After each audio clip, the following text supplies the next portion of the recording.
Good evening, everybody. Welcome to episode 2 of Dyer's Place. And with me, as always, is Mike. Just me and only me. You Yep. get exactly what you bargained for. Party on, Mike. Yes, sir. That's all I got. Supposed I'm not to, much of a partier, honestly, but supposed to say party on, Rob. Did you Oh see, yeah, Did you ever see Wayne's World? It's been a long time since I have, and it always feels like it has been a long time since I've seen the film since the last time I've seen it, and this has happened like 3 times to now. I guess I need to watch it again. Yeah, probably a good idea. So, anyway, we're just talk amongst ourselves for a few minutes so we see if anyone's here. And hey, someone is here. It's right way north. How's it going, Jay? Hey Jay, what up? So, let us know. Can you hear us okay? I can hear you, Mike. Can you hear me? I can hear you, Rob. Can you hear me? Yes, I can. I can then. All right. So, Now I'm waiting a couple more minutes, but I realized that Wayne's World also could have been a subject for tonight.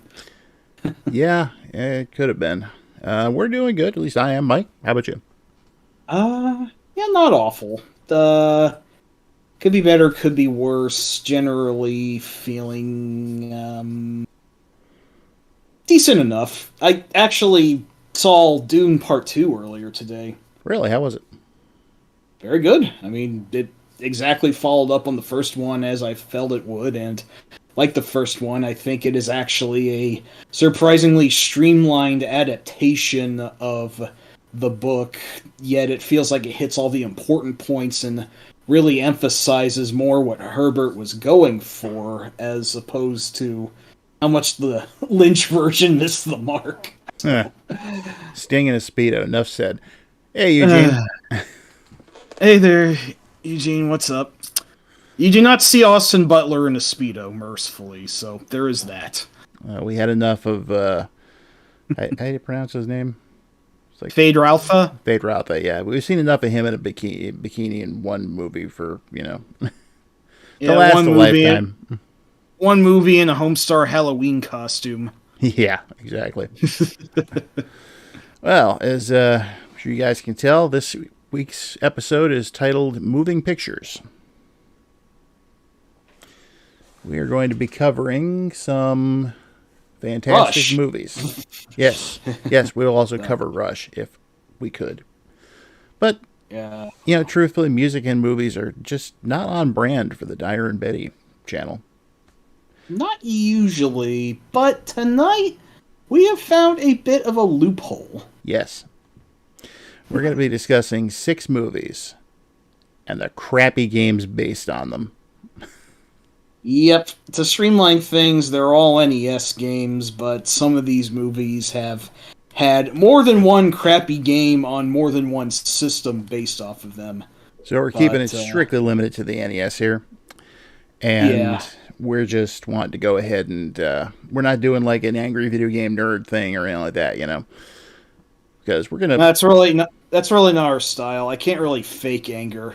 When I feel it, you'll know it, but I can't just bogus it up. So yeah, so we're gonna legitimately talk about these games. Yes, exactly. So, but also bloviate about how cool the movies that inspired them are as well. Yes.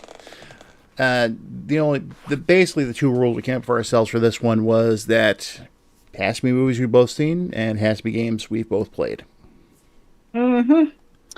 Some of which we maybe haven't played as much, but we got enough of a picture, a very Dorian Gray-esque picture of these games from just trying them out. So Famicom games too. Well, technically, a couple of them did start on the Famicom, so they kind of qualify.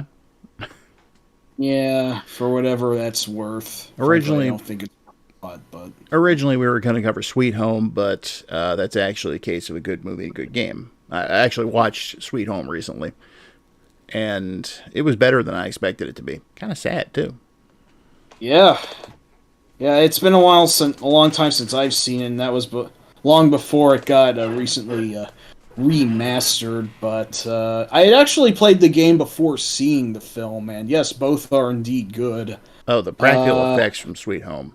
That was. Those were some yeah. really well done practical effects in that movie. Oh yeah, incredible. Hey, you might like Houseu as well if you like Sweet Home. That one's a little bit older, but it's kind of a cult Japan horror film, and it is really fucking off its shits. Labyrinth. That. Yeah, that's. The game is interesting. I'll say that the game is definitely interesting. It is damn near impossible to go through without knowing Japanese, though. I don't think I've ever played that one or even really familiar with it. I know slightly more about the LucasArts game based off of it, which is like their very first adventure game before they even invented the Scum engine. But even then, I haven't really played that one, so. Well, the Famicom Labyrinth looks a lot like The Legend of Zelda at first glance. Bait and But, switch. well, no, it's still top down scrolling. You find items and stuff that you use. You also do, call upon your friends from the movie to help you out. But the game is just criminally hard. And when you actually get into the labyrinth proper, it's just like, unless you know Japanese, you are lost. And So I take it no enterprising soul has ever unofficially translated it. I think there is actually. Oh shit. Well, okay. Hey, Oh, Rex. hey, Rex. Huh. The Remade in the Witcher Witcher 3 3. engine, huh? That would be interesting. Yeah, yeah. Labyrinth actually. Yeah, I know this is heresy on Rob's channel, but yeah, under a more modern lens, I think a Labyrinth game might actually work better. It's not as heresy as you might think. We just haven't been able to go ahead and do any of the modern games Betty likes to play. Not yet, no. They're coming once I Yeah, figure this all out. Anyway, yeah. but yeah, Eugene, you just downloaded the remastered Sweet Home. It's. I'm gonna say there's some moments in that movie where it's like, this is a horror movie, because it's, and the soundtrack is surprisingly upbeat and bouncy. Oh, but the horror definitely seeps in due time. Oh, So. does it ever? But anyway, I think we should start talking about the first movie and game we're discussing tonight. Mike, I know how much you love this movie, so I'm going to let you lead off with this. Well, if you don't agree RoboCop is the best movie ever made, just leave our stream right now. I don't That's the agree first real RoboCop's the best movie ever made. Uh, all And, right, fine. I guess you get a pass. hey, Zafiro. I mean, I'm kidding. I'm kidding. If it's not your favorite, then that's okay. But if you don't like it, then at least get out. No, I'm being a gatekeepy jerk here. No, in all seriousness, of all people that I've ever known and have talked RoboCop with, I've only ever known one person ever who didn't really like it all that much. And even then, they admitted after the fact that they were in a bad mood when they first saw it and they'd be willing to give it another shot. So, based on that, I think RoboCop is an absolute good, and just, like, man, what do I even say about it? I mean, it's got action, sci-fi, drama, horror, lots of friggin' elements that all just combine into a very well-paced and Do not at times hilarious, at times horrifying, at times tragic tale of, the robot cop himself, Alex Murphy. do not forget the satire. It just tears Reagan America a new asshole. Like, the only film off the top of my head I can think that does so even more is They Live. There's probably a few others that really knock down Reaganomics a peg also, but like, man, it just it's unfortunately felt like it predicted a little bit too much of the reality that we're in now. Except that we don't even have any, like, cyborg superheroes fighting for actual justice. So, Yep. To cut yeah, you off for a sec, what Rex just said about Wreck-It Ralph, that is actually something. To be able to do that and watch it on your Saturn. Your Saturn? What the great. hell? And Holy shit! How is that even feasible? How do you retrofit that? I'm guessing by what Rex just said. Also, Eugene, that's probably the best way to watch Sweet Home right there with what you're doing.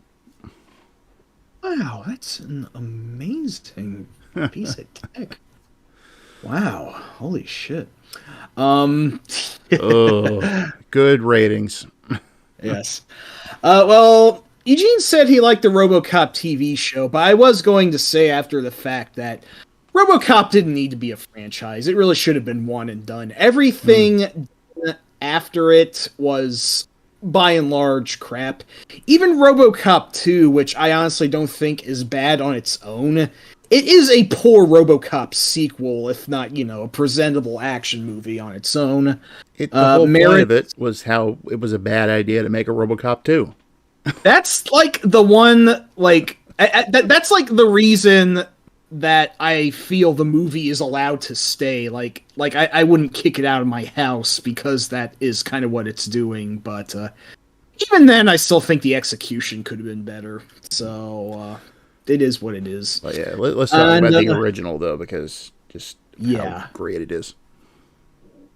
Yeah, like when I first saw it, I didn't even see it from the from the start. I think I just kind of stopped midway in around the point where Emil was harassing the gas station clerk. And then I just kind of like saw it. It just kept running on like whatever premium cable I had on the time several times over, and I just gradually picked it up in pieces where I could. And like, I don't know, this is a thing that I did to a few movies, but I was immediately captivated by it, and I reckoned to myself that I really probably should take this in from the beginning, and I did, and I immediately loved it, and then I just kept watching it, and then it just became my favorite movie ever. I don't even know what my favorite movie ever was before then. Maybe Stay Tuned. Stay Tuned, no. Really? That's a fun movie, but still.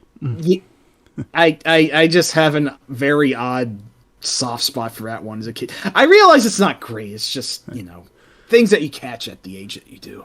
Yeah, and yes, Rex, the recent game RoboCop Rogue City is definitely the best thing that has ever been done with RoboCop since the original movie. So, great job, fellas. It only took like 35 years.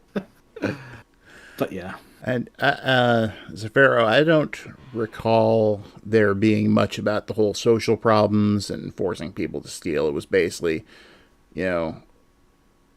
cyborg cop who is going up against forces that he doesn't even know about. Hey, Eugene likes Stay Tuned too. He knows. Yeah. But what I mostly take away from RoboCop nowadays, especially nowadays. Corporations have too much power and they shouldn't fucking control everything. Yep. So, yeah, OCP is basically like, every Apple or Microsoft or Disney or any of those, motherfuckers who's probably going to have like their own self-sustaining arcology out in the Indian Ocean in like 20 years from now. But yeah. Wow, I can't believe all the Stay Tuned love tonight. Hey. Offhand, I mentioned that. when we go off the usual, bit for a little while, you might be surprised what pops up. Yeah. But just to ask you a question, though. Yo. Can you fly, Bobby? My friend Andrew quotes that to me a lot for some reason. It's such a great line. Yeah, I mean, every actor is amazing in that film, major or minor. And when I saw the RoboDoc, which came out recently, it was really it was really cool to see everyone just gleefully reminiscing about contributing to the film. It was really cute, actually. Kurtwood But Smith, that is the movie that introduced me to him.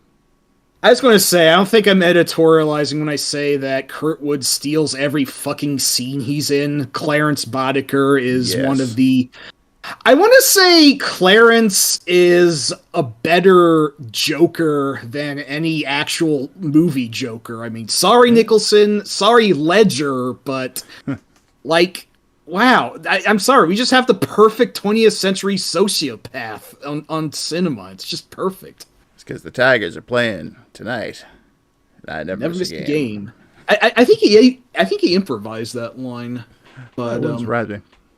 yeah. The question is, did he actually improvise this line? Bitches leave. Funny thing about that, that was actually a stage direction that Paul Verhoeven actually wrote into the script. He just casually called Bob Morton's call girls bitches in the script, and he said at this point that, bitches leave the house, and Kurtwood thought it was fucking hilarious, so he actually integrated that into the movie, and there it goes. Yep. But just I have only one problem though. What's up? Ever since seeing that '70s show, every time I watch RoboCop now, I expect Clarence to be like, "RoboCop, I'm gonna shove my foot right up your ass," you know. The hilarious thing is, I'd actually seen a good chunk of that '70s show before I watched RoboCop, so I that didn't even really occur to me when I did see it. But yeah, that's a good point. That is kind of hard to divorce those thoughts. Another bit about him too, I just wanted to bring up. It wasn't until years later I realized it, but in Star Trek VI, he played the Federation president. That's right, he did, and hell, he was on Voyager later. Yeah, he played that dude with all the time stuff, the Krenim. Yeah, I don't remember his name, but the Year of Hell two-parter. That was Yeah. the one. I think it was Anorax or something like that. That sounds right, yeah.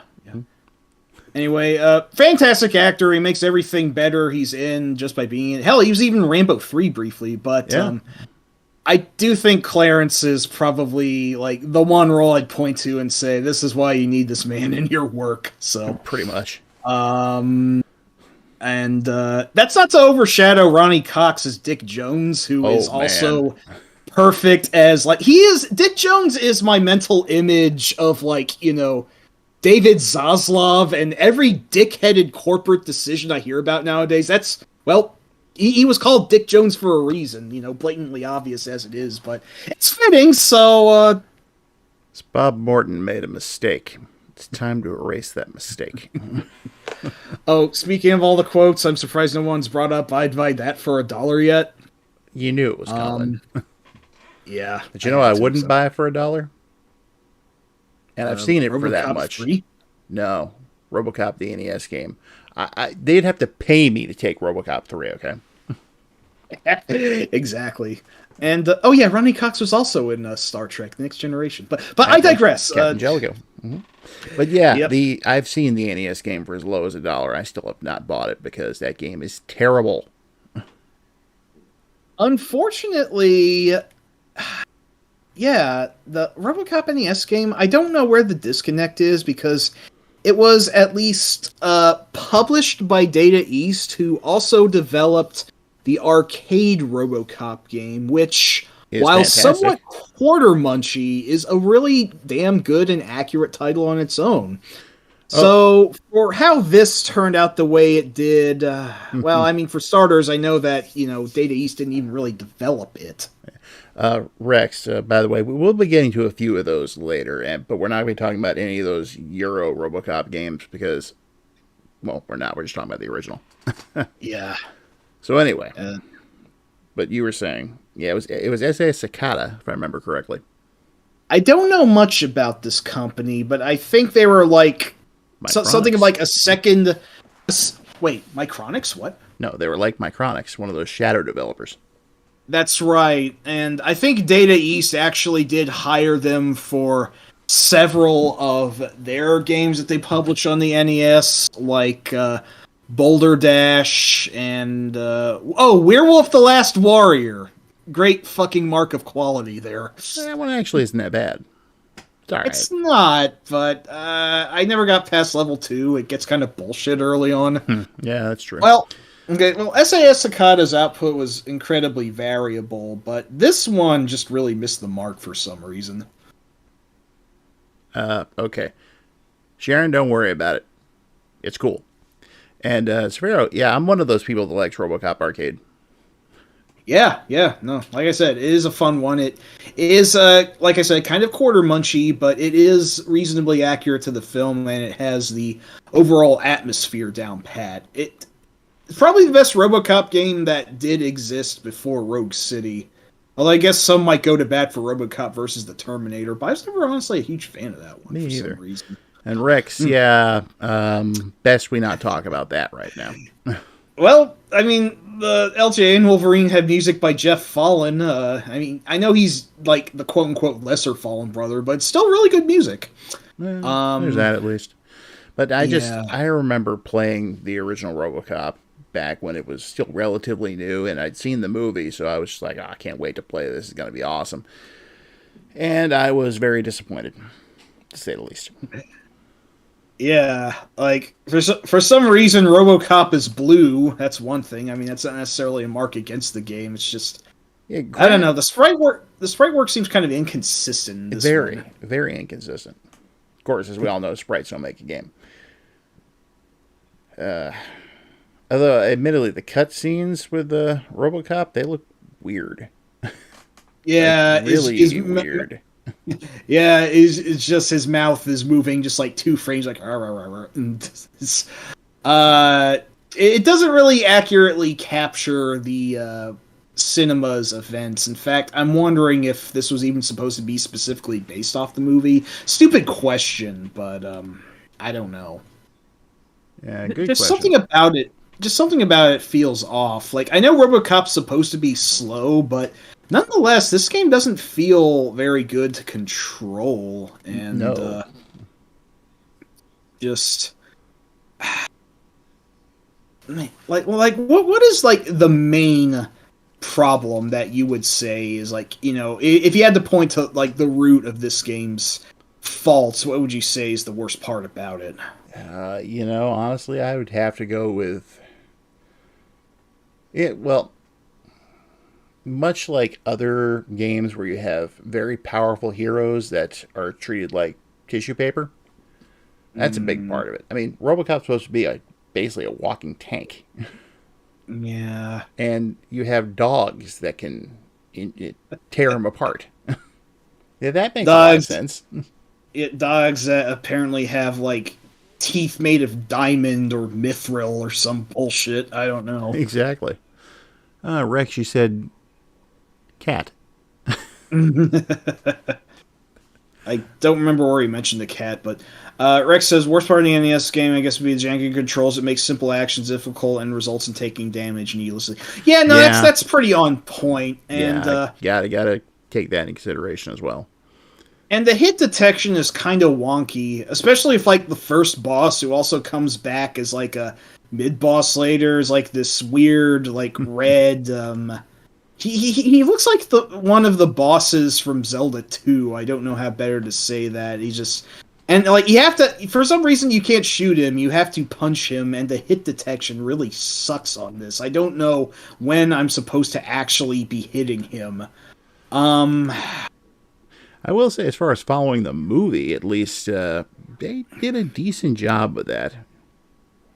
Yeah, at least. I mean, at the end, you do, of course, face Ed 209, and who is like much larger in scale. I mean, I know that, you know, Ed 209 was supposed to be larger, but here he seems to tower over RoboCop by like 2.5 times his size. He's almost like a Yeah. mini kaiju. He wasn't that big in No. the film, so I don't know what that was about. Yeah, yes, there was briefly an image of a cat on the screen about 24 minutes into the stream. Oh, you don't say. Okay, well, all right. How about that? Interesting. Well, yeah, RoboCop. So yeah, great movie, not a great game. Yeah. Oh! I just remembered a specific beef I had. Oh, go ahead. Fucking stairs. The stairs are really fucking hard to climb for some reason. Like the detection on them are just so specific. It's like, did you guys not take notes from Castlevania? No, obviously you didn't. This game is nothing like Castlevania. That's a great game. This is the opposite of a great game, and it would have helped if the stairs weren't such a fucking, Brobnagdian rigmarole to fucking deal with. There is that. Jesus. I forgot about that. So, like, I can't really call any one thing about this game that's, like, the most absolute terrible element about it. It just feels like just every little thing about the game is just kind of off. Like, it's just like, it feels like less than the sum of its parts, and that sum is already pretty pithy as it is. Yeah. So. Oh, and also, that's a rather, I think, relatively, non-epic version of the RoboCop theme that is like the only music you have outside of the also not great boss theme in the game. So Yeah, I can actually hear that right now in my head. yeah, I think Basil Polidorus would be spinning in his grave now, although he was alive at the time the game was made. So Well, he certainly would have been spinning in his grave at the time if he discovered he was dead. yeah, that too. But yeah, no, just I will say this probably is one of the less shitty games we'll be talking about tonight. It at least vaguely presentable, unlike the others we're going to be talking about. But like I said, for how good it looks up front, you just actually get to playing it, and everything just feels not great somehow. That's the best way I can put it. Yeah, I'd say it's pretty accurate. So let's switch tracks here and talk about another classic 80s movie that was converted into a game that not many people like, but I'm one of the rare people who actually does have a bizarre soft spot for it. That would be the 1987 movie Predator. Notice both movies came out in 87. Oh yeah, it was a fucking great year for movies, and what was already, in my opinion, a great decade for movies too. Yeah.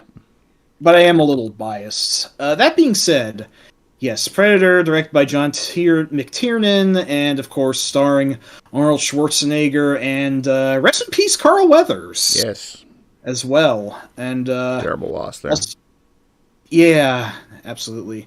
Also, Bill Duke, Sonny Landham, Jesse Ventura, Mr. Sexual Tyrannosaurus himself. And, of course, the deal is, several commandos go to a South American base on what turns out to be a bogus mission. But when they try to get back, they are picked off one by one by an anonymous alien who is not only incredibly strong and has advanced technology, but very crafty and knows what the hell he's doing. And he just makes it's a total teardown, I think, of all this sort of what would you say, the machismo that more unironic films that Chuck Norris would have starred in around this time. Yeah, something like that. This film and Aliens were both great deconstructions of macho action films, I felt. Okay, before you go any further with that, Zafiro, the open world RoboCop 3 game in 91. I don't think I've ever seen that one. I'm not sure if I know about that one either. Huh. Sharon, we're actually talking about the original Predator, not Predators. That was the third movie in the series, and it was not that good. In fact, more like Minotaurs. It was completely forgettable. Yeah, that is it's. I don't even think it was all that fun to lash on. It was just thoroughly mediocre, and I just couldn't really tell you much about it. I think it was just there to try and keep the franchise alive. Yeah, Predator. nice one, Rex. Very Uh-huh. nice. You get the gold star today.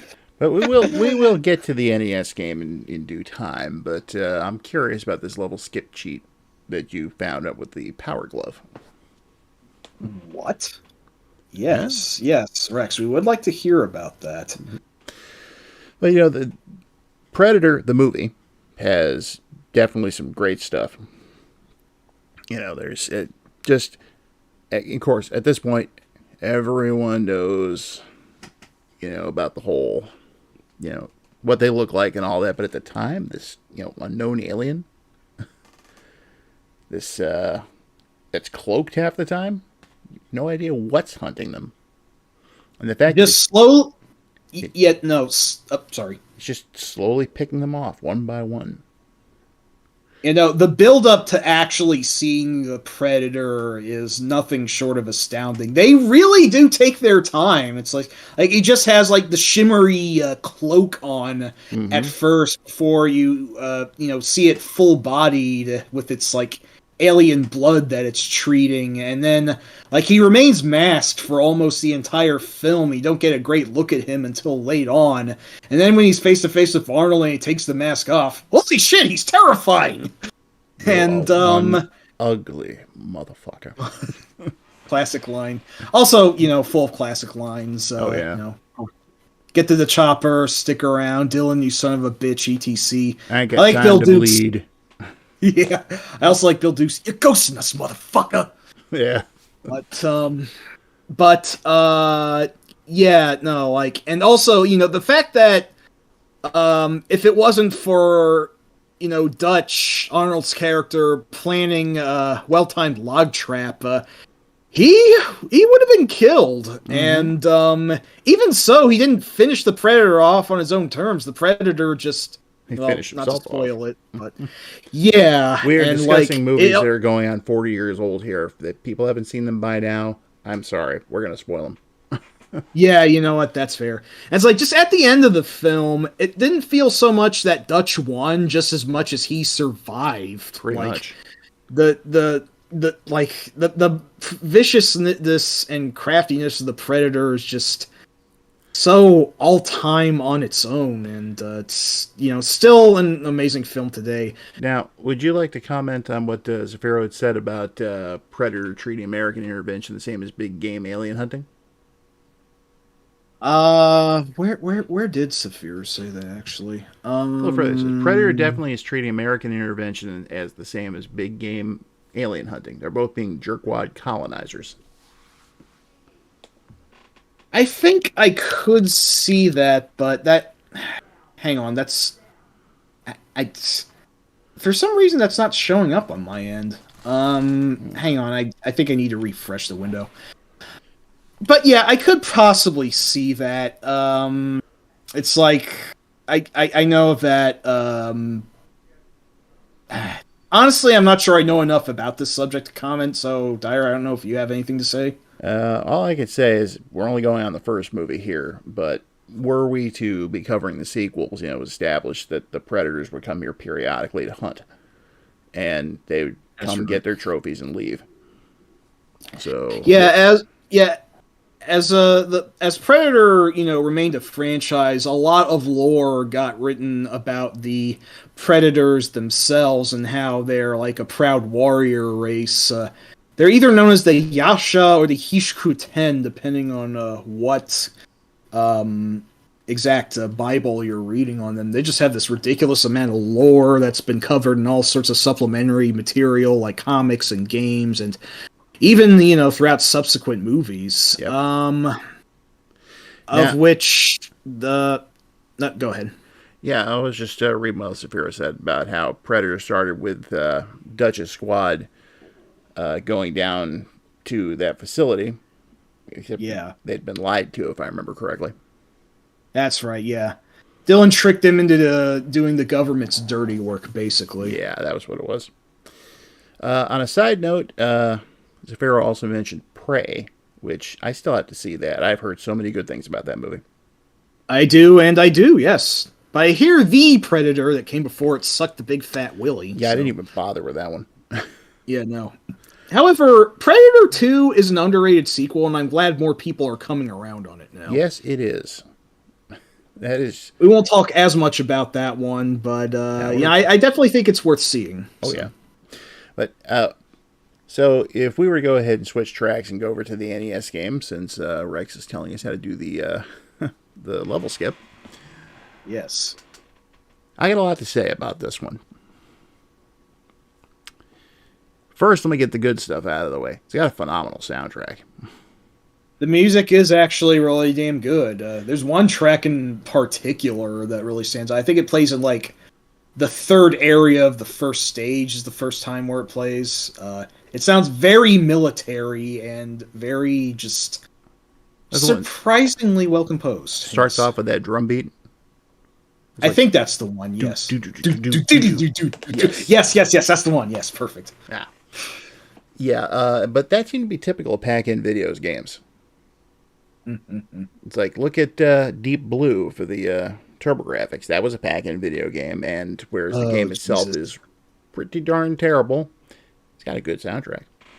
Yeah. Hey, Pac-In Video, they also did the Rambo NES game, didn't they? Yes, and I think they also did Knight Rider as well. Yeah. Didn't they do the Die Hard one also? Quite possibly. They might have, yes. But, yeah, that's the best thing about it. Personally, I think... Okay. I know a lot of people were expecting Predator, the game, to be flat-out action like, another Contra. And it's definitely not the case. It's got more of a puzzle aspect to it. I don't usually do puzzle games, but I didn't mind that. It's like, it's interesting. You got to figure this out. And that's why they include a suicide button on the controller. You hit select, you die, you can start to level over. Well, ain't that nice of them. Hey, it did it in the Adventures of Lolo, too. Hal did. Hope you saved the receipt. Hey, Bayou Billy deserved that comment. Not Lolo did. Lolo did not. Yeah. Rare miss on the brothers Chaps parts. Yes. What can you do? But it's a decent looking game. Despite the fact that Arnold is wearing pink pants and go-go boots. Yes, there is that. Dutch did not wear that. If you look at the MSX version of Predator, Dutch is actually wearing camo. Like he should be. Yeah, you think he'd be at least wearing green. At least his normal sprite, anyway. That would have made more sense, but I don't know. The cutscenes actually fairly accurately depicted some of the stuff in the movie, even the more horrifying parts, like when they find the skinned U.S. soldiers hanging upside down.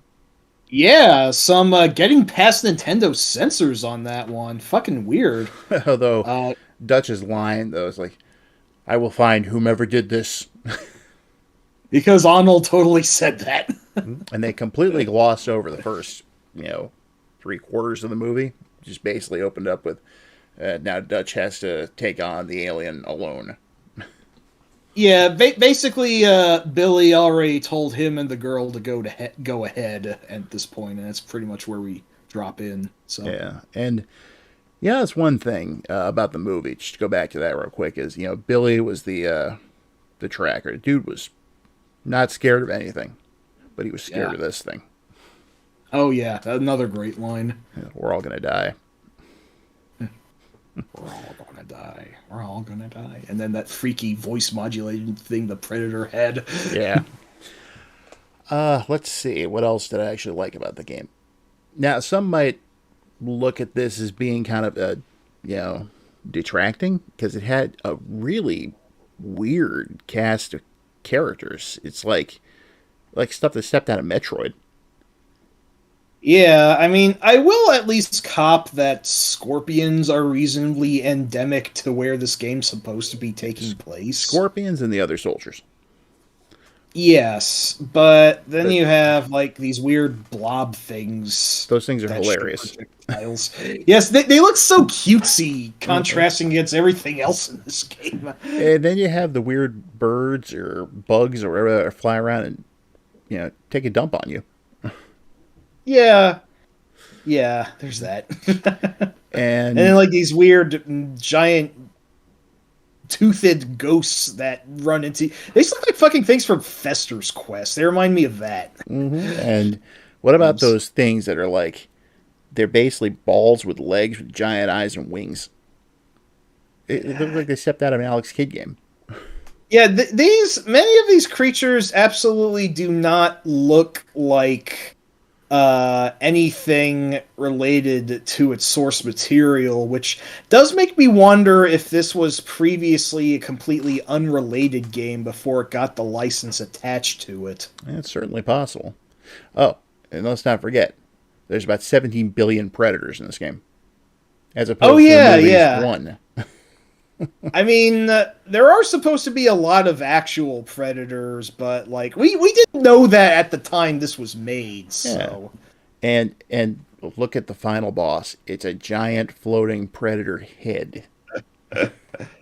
yeah, that's not unlike another game I considered discussing tonight, but we didn't go through in the end. Friday the 13th, where after you beat Jason several times, you have to fight the floating head of his mother as the actual final boss. So there was that.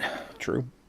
Now, this is one game I can actually say that when I was in my early teenage years, and my brother was one that got the game. He actually, because he liked the movie, so he bought the game. That's how they And get. exactly.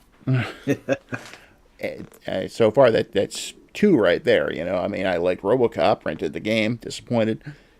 I liked Predator. He liked Predator, got the game. He was disappointed. I was like, I love the music.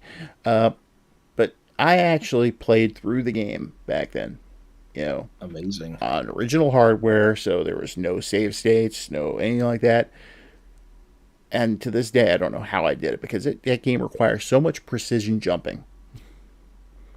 Luckily, it's actually good. You don't really go flying, you know, unless it's pilot error.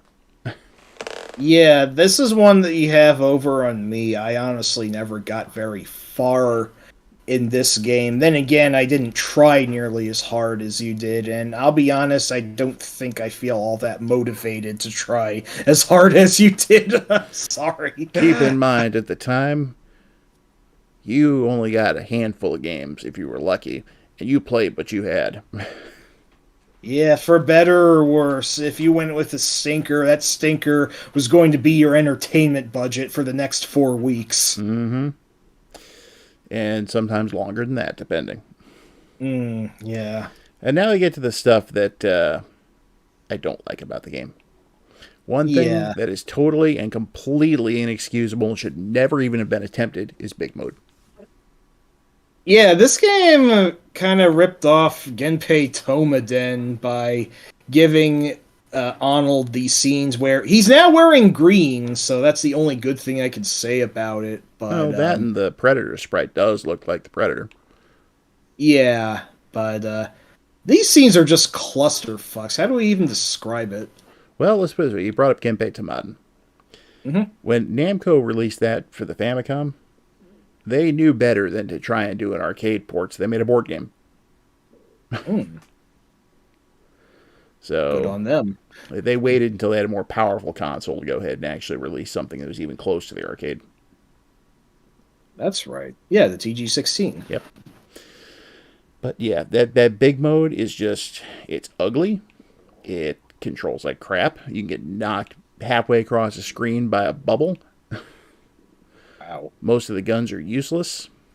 And the Predator, it's like he flies around and throws white Predator heads at you, and you know, half the time you just die because of the onslaught.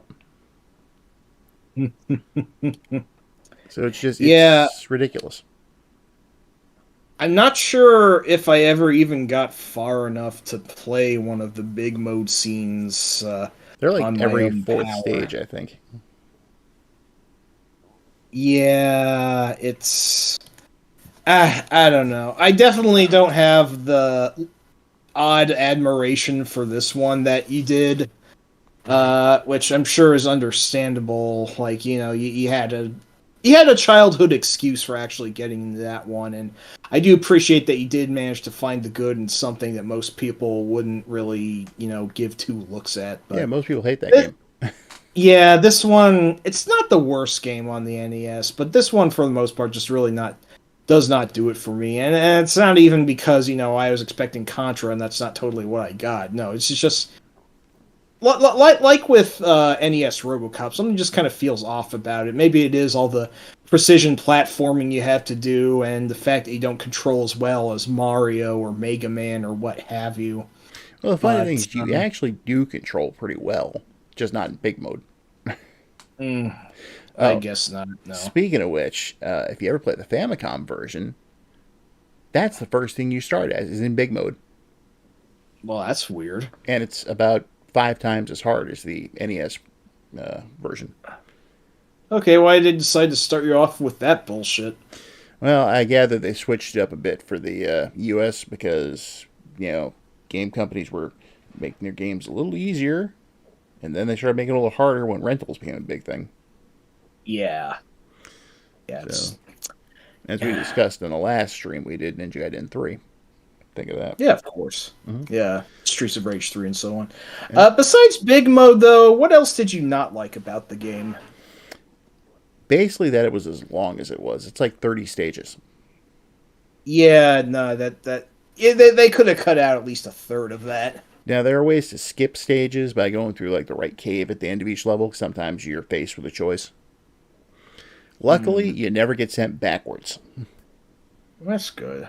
In the MSX game, if you fall into the river below, you actually get carried back until you can manage to jump out.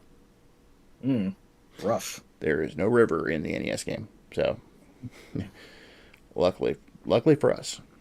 But other than that, and I don't mind the game that much. Oh, that's probably the most glowing review a game's going to get on anything tonight. Now, I kind of wish I had picked one that I had a soft spot for, but honestly, I couldn't. The only one that I could think of was not one that was specifically based on a movie, and that was Jaws, so that got vetoed. But We were trying to actually do games that were based on specific movies, not like like Friday the 13th would have been just like a generic Friday the 13th thing. It wasn't based on like part 3 or anything like that. yeah, yeah. So I'll go to bat for Jaws, but I can only mention that offhand. Clo- Uh, the closest thing I could think to Jaws being based on anything would have been Jaws 4. What was it, The Revenge or something like that? yes, that was where he actually got rammed by the boat at the end, which is what you have to do at the end of that game. So So, there is some adaptation, a little bit from that movie. It's kind of like The Karate Kid, which is oh actually, yeah, it was actually based on part two. yeah. Jaws, I've seen the first one I liked. Didn't care for the games, and I've only seen bits and pieces of the rest of the movies. That is also one that should have just been one and done, and not a franchise. Agreed, because there's only one book to begin with. It's like what happened in Jurassic Park. Yes, that one too. And then we got, Billy and the Clonosaurus and whatnot. So, Yeah, well, the only reason there even was a second book for Jurassic Park was because the movie did so well, and Spielberg and Crichton basically had to sit down and he's like, "You got to write a sequel." I bet Mr. Crichton wasn't exactly enthused of the premise. Well, it's funny though when you see the final movie and compare it to the novel, they're almost entirely different. I can believe that. So, Uh, Now, I would ask, how was the novel if you read it, but this isn't Jurassic Park chat, so. well, I will tell you then, I have read it and it is actually pretty good. Better than the movie? Yeah, I'd probably say that. Okay, cool. Very So, cool. but yeah, so yeah, we're not going to cover Jurassic Park. Yeah. Oh, but let's see. Now, is there anything else about Predator you'd like to add, movie or game? Yeah. Can't really think of it. I just wish that I could see what you saw in this one, but I'm sorry. It's just not my thing. There's also a couple other little tiny things that I wish they'd switched. What's that? Well, for one thing, they named the grenade Pine Oh yeah, because it's a pineapple grenade. yeah. Problem is, who the hell in, who was a kid in the late 80s knew what a pineapple grenade was? As opposed to the potato masher grenades or what have you. Or just maybe, I don't know, grenade?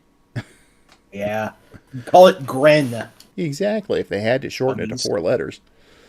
And Yeah. the other thing, and I really wish you could have done this, but then it would have been really cool to do, but they never would have had it done. You never get to use Old Painless. That is a ripoff. He really should have had a minigun in it. Yeah. Yeah. Uh, that was Jesse Ventura would probably play one of my favorite characters in that movie.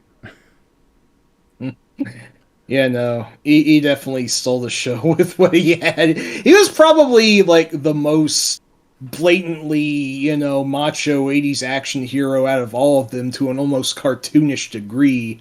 And wasn't he the first one killed? I think he Or was.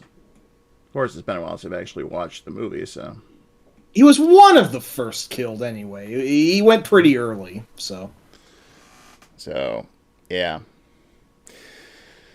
Oh, that said, though, again, good movie. I will accept the fact that there are a lot of people who don't like it. Rex said cat again. Huh, yeah. I don't know what to tell you, Rex. Maybe you are just seeing things. All right, well, the cat's out of the bag, so to speak. Oh, fuck you. You did that just so you could say that, didn't you? Yes. You son of a... God damn. That would be me, Rex. I'm controlling the display. And yes, Yeah. so to just eat up a couple of minutes here, I'll show you this cat. That is our brand new kitten. Aw. His name is Ash. And yes, named after that Ash. Groovy. And he's been with us for a little less than a week. He's a Humane Society adoptee. 7 months old. And he is a very talkative cat. His nickname is Squeaky. And he's still a little skittish. But he actually adapted to the other animals in the house without a problem. Oh, that's great. And he's actually about the same age as the last kitten we got, Jonesy. And so the two of them have, someone they can play with now. Because we have two older cats, and they're just like, go away, kid, you bother us. So, yeah. He's a good kid. He keeps trying to get into our room here, which we're just not going to allow because there's way too many places he can go hide himself. Yeah, no, if you don't keep your eye on them, you'll never know where they end up falling asleep in. Exactly. But, yes, that's Ash. And so now we have two cats named after movie characters. Aw. And both of them, it's like, just like the movie Ash. It's like, he was always terrified but brave at the same time. Until we got to Army of Darkness, anyway. Then he was just like, oh, yeah, okay, I'm going to run, but no, I'm not going to run. And, well, Jonesy has no fear. Much like our favorite cat that survived the destruction of the Nostromo. So, anyway, so minor kitty break here. Aw. So, bye, Ash. Take a good break. It's definitely Ash, Sharon, not Astro. Astro was the dog on the Jetsons. You named the dog Indiana. Dog? You were named after the dog? All right. So to continue on with our movie discussion here, we're going to keep rolling on the Arnie train for a minute. Or Yeah. a while. With objectively the worst game we're going to cover tonight. Somehow, yes. And considering some of the other plot we have, that's really fucking saying something. Yes. But let's talk about the movie first. The, Please do, yes. the Terminator. What can you really say about this one? Maybe the movie that shaped 80s sci-fi forever. You know, Rex, we actually tossed around the idea of doing Total Recall, but I'd never really played that game because I don't like playing bad games. I had to force But myself to play Terminator again. funny thing is, I actually managed to somehow beat the Total Recall NES game while streaming some years back. I didn't even intend to do that. I don't know how the fuck it happened. I You're just braver than I. you have Predator, I have Total Recall. I guess that's just how it is among Arnie based games. Yeah. But yeah, the movie, Terminator. Mm. Obviously, you have the classic story, man sees woman, man falls in love, man chases killer robot back through time to protect her. It's a classic story. Yep. So to speak. Masterclass of low budget filmmaking, very effectively conveying a story that seems a lot grander in scope than what we see. Mm-hmm. Because, And like, go ahead.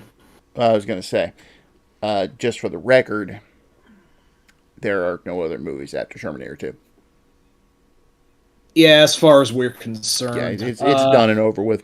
T2 was the last one. Yeah. I'm not even going to, dignify that. What do you say? Terminator 3 even might have had a few good points. It's just pretty mediocre. Yeah, And and they just kept getting worse after that. yeah. But by all means, go on with what you were saying. Yeah, the Terminator was after like a few sort of like novelty roles. It was Arnold's breakthrough, although he didn't very often play a villain after this movie.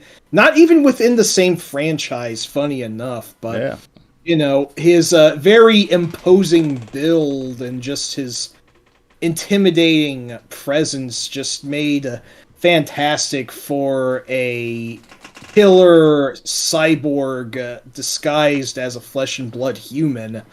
And while he did steal the show, that shouldn't overlook, Michael Bihn's performance as Kyle Reese, who is really fervently hyper about trying his best to not have the world go to total fucking shit, which is an understandable motive. He And sold of it. course, he really did. Yeah, it's like he will not stop. He does not bargain or reason with you. And that bit in the police shit, stupid alarm. That bit in the police station. Yeah, no, that alone just underrated actor. Kind of a shame he kind of disappeared after Tombstone, but Yeah. um and also Linda Hamilton being a more, naive and 80s lady in as Sarah Connor before her like better known like badass, she inspired Sonya Blade, militant woman in T2. Like the contrast between the almost two Sarah Connors there is also very impressive. Mm-hmm. And I will say this. I think Terminator 2 is also a fantastic goddamn film. Real tour de force still holds up today. Oh yeah. Even might say most of its special effects, they still look maybe a bit cheesy by most standards, but by modern standards. But I still think they look well enough for when they were made. Oh yeah. That being Definitely. said, Rob and I, we just like the original film more. We just like the first one more. So Yep. that seems to be a little bit contrary to Terminator 2 being even more beloved, and I'm not necessarily going to argue with that. But what I like more about the first Terminator is that it is very efficient, working on a lower budget, as it has, what was the budget even? If you'll load for me, you stupid bastard. It's not loading for me. Oh, come on. Well, I will say this though. One thing that the original movie had that the second was lacking in a sense was just that grittiness. The grit. Yes, Yeah. absolutely the fucking grit. Something about how the first film was made. Maybe it was the lower res cameras. Maybe it was just that it was filmed at night a lot more than T2 was. And maybe it was just that LA was a rougher town, a rougher city back then. Although I don't know how much was actually filmed in LA and how much was like, a Vancouver stunt theater or whatever. But whatever the case, just something about how LA looked in the first movie feels rather haunting, just Yeah. dirty, just grimy and dingy, and it doesn't seem too far removed from the eventual hellscape that the world would become. Just maybe that's a little too far to say. I mean, it had its moments of levity, but Yeah, but on the other it, hand, it did have tech noir. yes, the Tech Noir Club, where some real shit went down. And I want to say that one scene in particular inspired the game Hotline Miami years later. But, yeah, no, the thing about the first film is that it is.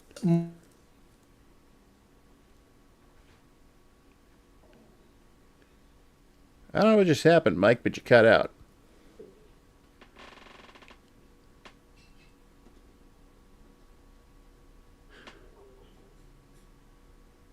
Okay, can anyone else hear me? According to this, I'm not showing any drop drop offs on my end, but I cannot hear Mike now. Rex,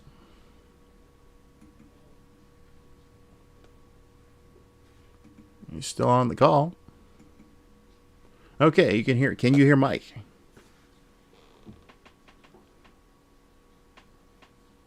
Nope.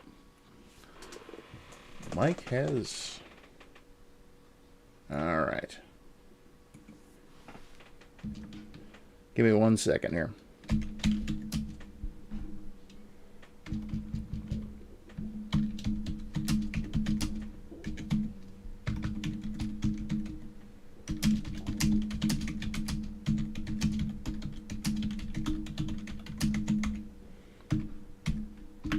Perhaps now would have been a. Okay. Apparently, Mike's internet died for some reason. So we'll see if it's able to come back. Maybe now would have been a time for a good kitten break. Let's see. Give me a sec to talk to him. I'm going to put up something kind of rare here. And he just bounced out of Discord. So let me see here. Put that.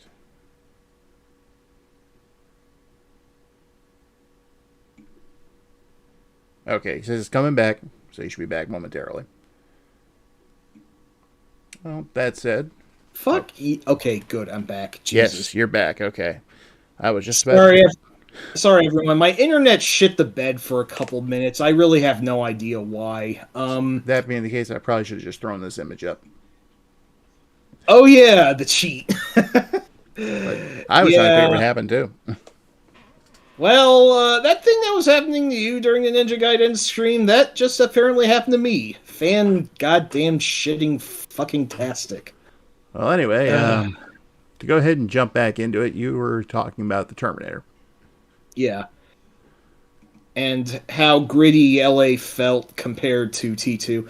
Like I said, T2 looks great, but its version of LA just feels a little bit too clean for me sometimes. Maybe that's just its increased Hollywood budget at play or whatever.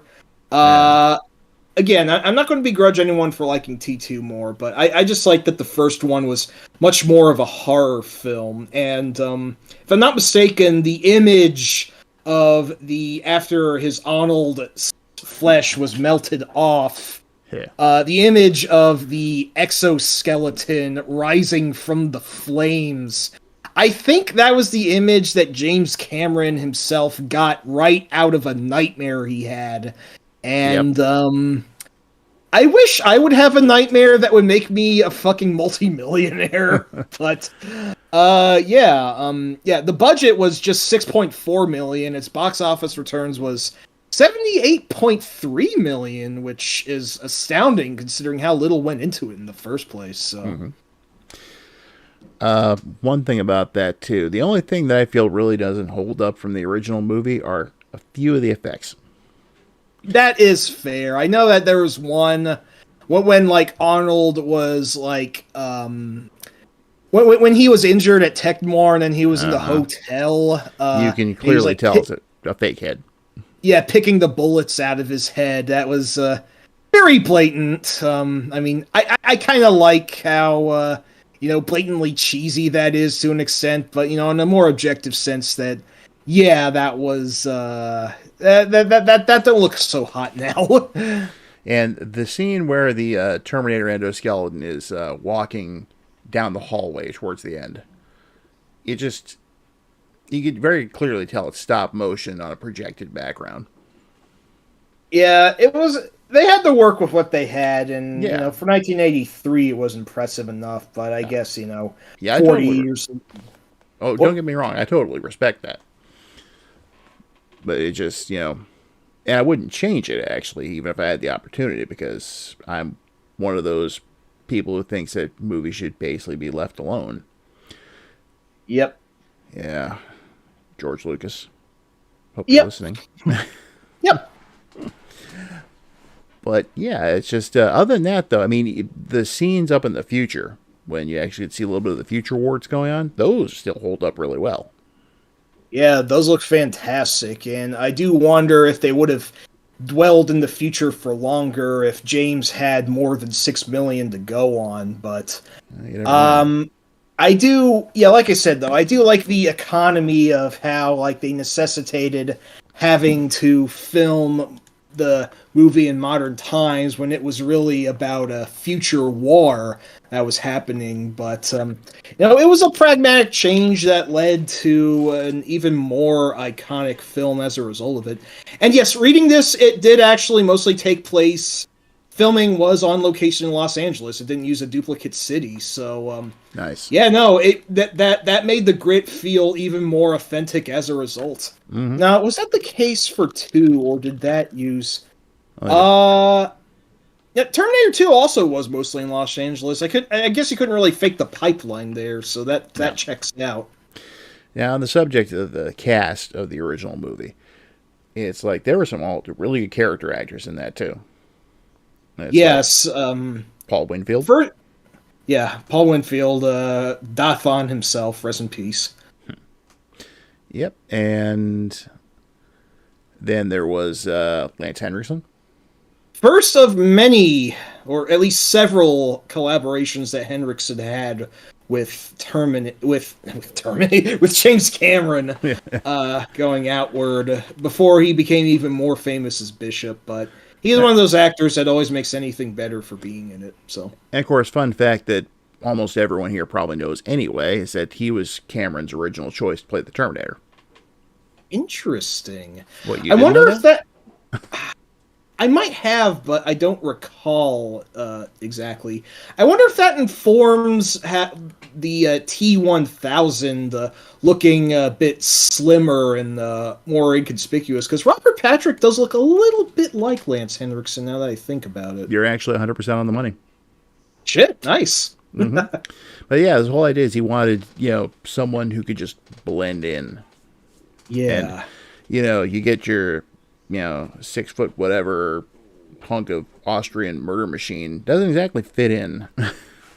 Yeah, but it was probably the right choice to go for the less human looking human. Yes. That sounds kind of mean against Arnold. I don't mean it. He looked peculiar, and that I think worked out more for how uncanny the T-800 was supposed to be. But I also do really like the decision that they went with for the T-1000 later. It was like 2 different flavors of horror. But Arnie looked like he should have been swinging around an ancient Atlantean sword, yelling about stuff like Crom. Oh yeah, but before you said Crom, I thought you were referring to Hercules in New York. No, I was thinking of Conan the Barbarian. Yeah. I just watched those movies recently, so they're kind of still fresh in my head. Ah, nice. Also, for more character actors, Dick Miller, Yeah. frequent collaborator with Joe Dante as the gunshot clerk that Arnie shot. Rest in Plasma peace. rifle and 40-watt range. Hey, only what you Yep, say. yep. Bill Paxton, also R.I.P., is one of the punks that tries to mug Arnie in the beginning of the film. And fun fact, the only actor to be killed by a alien, a predator, and a Terminator. That's amazing. That's actually a legitimate honor, I gotta say. Mm-hmm.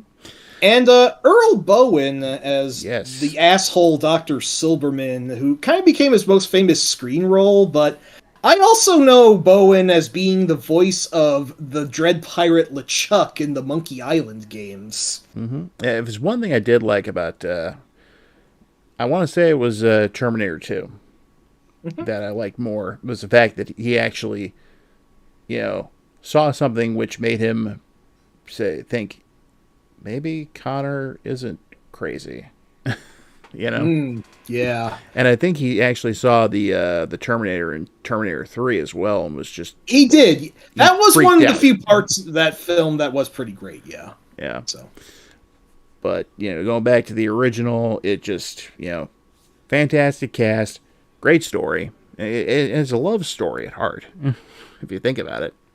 it is the only justified sex scene in fiction. Okay, Yeah, maybe not the only one, but one of the, the very few I can ever think of off the top the, of my head. that one is kind of necessary. Yeah, for a big fucking reason, yes. Yeah, but yeah, I would love to see another made in the same style, Yeah, especially if we yeah. saw more Future War. Yeah, I mean, well, we did get Terminator Salvation years later, but that's kind of Yeah, like the curling of the monkey's paw. that it seems like they hadn't rated Skynet stuff yet, so they weren't able to get their hands on like laser rifles. Yeah, no, it was like the pre-war war, but Right. I can What? tell you that my head canon of the future war didn't involve Sam goddamn Worthington personally. No, mine neither. But I will give that movie points for one thing, though. There was a couple of scenes that almost felt like a zombie flick, Hmm, especially interesting. involving the T-600 Terminators. Oh yeah. The you only get a brief glimpse of them, but it's like they're even more uncanny and rubbery. It's like the big deal with the T-800 is that it looks somewhat more human and could actually pass, which is why it was sent back Yep. uh, to 80s LA. But yeah, the weird T-600s, I would like to see more of those.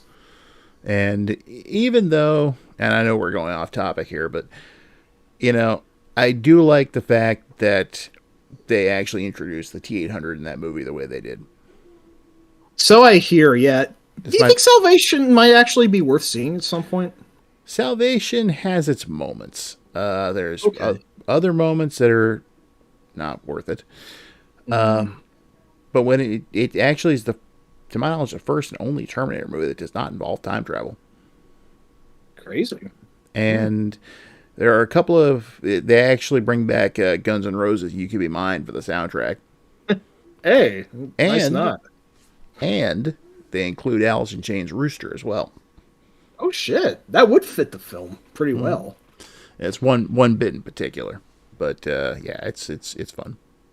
Hey, Rob, you're not talking as much about the movies as much as you can because you really don't want to discuss the game. Is that the case? All right, you caught me. Gotcha, sir. I mean, don't get me wrong. I don't want to either because of the shitty games that we are covering tonight. This one might actually legitimately be the shittiest. Yeah, I will say that the other Terminator games that were done for the earlier consoles, specifically, I'm thinking of the Genesis and Sega CD games. Those are good. Yeah, surprisingly, the Genesis one is short, but it's accurate and it's pretty fast and furious. And yeah, the Sega CD one's actually a pretty damn good, almost Contra-like title that also does have a great soundtrack. Even though the guy credited with the soundtrack is a very controversial figure now, but that's neither here nor there. Yeah, because that was then and this is now. Yes, exactly. Now, I've never played Resistance Rex, and more than likely never will. I should get on that one. That was actually made by the same people by the same team who did RoboCop Rogue City years later. And yes, I have been hearing that even if it is kind of low, like, the 1.5A jank, it is actually a legitimately good Terminator game, surprisingly. Huh. And yes, I did say Fast and the Furious. We will not be discussing Fast and the Furious tonight. It didn't have any NES games, and the franchise is apparently kind of in the shitter now, as it were. But We're never going to discuss Fast and Furious on this. So, just anyone hoping for that, give it up. Probably not. I wouldn't expect it. Yes, let's talk about the piece of garbage that is the NES game. Oh, man. I am so sorry I exposed you to this one. Oh, no, I'd played it before this. I just didn't want to waste my time on it, so I only played it like once. You obviously locked it away in a vault. Yeah. A mental vault never to be opened. Yep. We can thank the purveyors of quality at, was it Radical Entertainment? Yeah. Yeah, what the hell else did those fuckers do anyway? I have no clue. Let me see. Canadian video game developer. You can try and convince me, Sharon, but it's not happening. Sorry. Funny enough, these guys stayed in the game long enough to eventually make the game prototype in 2009, which I actually hear was not bad. But, Stop yeah, clock twice a day. But you talk. I can't. I just... Okay, oh, well... God, it's bad. You apparently play as Kyle Reese, although he seems to have more of a mullet than I remember him having in the movie. He looks like generic action guy number 4,782. Yeah, his limbs look a bit too lanky for some reason. He can fire in multiple directions, but you have to, like, pause and bring out the gun, and he's not nearly as agile as Bill or Lance from Contra. The jumping is terrible in this game. There's like a almost practical whole second delay in having to jump, and you have to jump a lot. It is almost impossible to accurately avoid things because your sense of gravity is too realistic for a video game, in my opinion. There are lots of conveyor belts that you have to deal with early on with your shitty platforming, and if you screw up, you don't die. No, you just land on the floor, and you have to do that all over again, which I think might be an even worse punishment. And sometimes, even if it shows you floor there, the floor's not there. Oh yes, the collision detection with everything is just really shitty. It's like, there's a lot of... Just because, like, your sprite is too large, and there's a lot of hitbox disparity with hitting other enemies, and with accurately landing on things, and... like... You do take several hits, but, like I said, it's almost impossible to regularly avoid things, but... I will say I did actually, and I don't know why I played the game as long as I did, but I did actually get past, like, the first part that goes from the sewers, and then, like, the brief bit on the outside for a while. The sewers are a load of bullshit. Especially all What's that? The sewers are a load of bullshit. Why are there still sewers in the future here? Shouldn't they have all been destroyed? Sewer levels in almost every video game is really fucking terrible. And there's no exception here. They constantly drip that toxic waste. Yeah, that too. And again, with your weird giant sprite hitbox, you will get hit by it quite a bit. So terrible. That being said, I don't know why I played the game as much as I did, but I got far enough to get to a part where you pilot an armed truck and you are being pursued by one of those flying hunter killers. And this part I never beat, because how do I fucking avoid what's being rained down on me here? You're just not supposed to.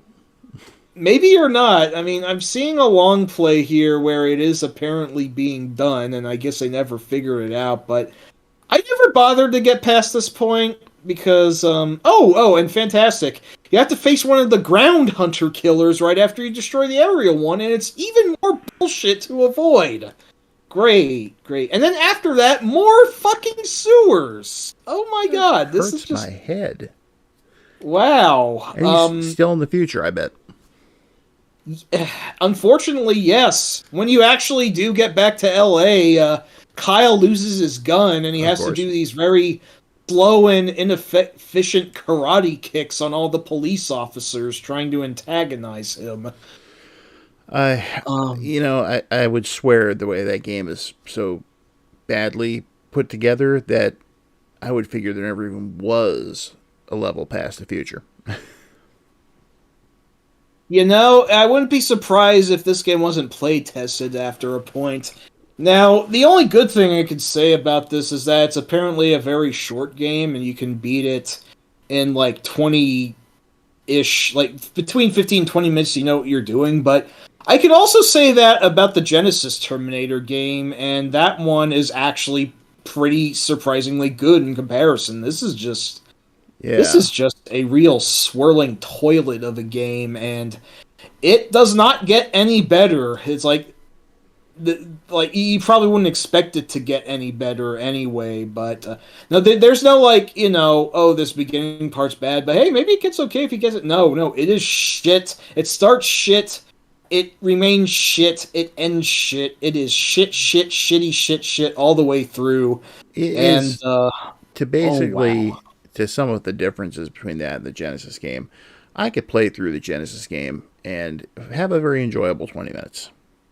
I yeah. could play through the NES game and I'd never get that 20 minutes back. Yeah, that reminds me of how I couldn't even bear playing the Cyber Shinobi for a full 10 minutes. I only lasted 7. I wouldn't be surprised if anyone else only lasted 7 or less with how terrible this game is. And, one more thing, if I might mention. I Go mean, the ahead. graphics also look shitty, like I Yeah. said, just for a game that was released in 1992. Jesus Christ! See, now we're in the late release era of the NES when they just weren't even trying anymore. Not only that, but like, no, there's. I mean, I know that the first Terminator film, being in '84, obviously it would have been. I guess this was also sort of made to maybe coincide with Terminator 2 to result. So hey, Yeah, it was base a game off the first and second. The Terminator Mania in the early '90s, and several companies were trying to cash in on it, but like. pretty much. Oh, what was an actual good game released in '96? I think Little Samson was Yeah. '92. And Look at that game and look at this, and it's just your head will explode at the yeah. gulf between them. Sphero. Yeah, if you speed run them, that's Yeah, the key. I'm not a speedrunner. Never have been. Never will be. same. Closest I ever got was, yeah. Let's not forget Rekka. That came out in '92 as well.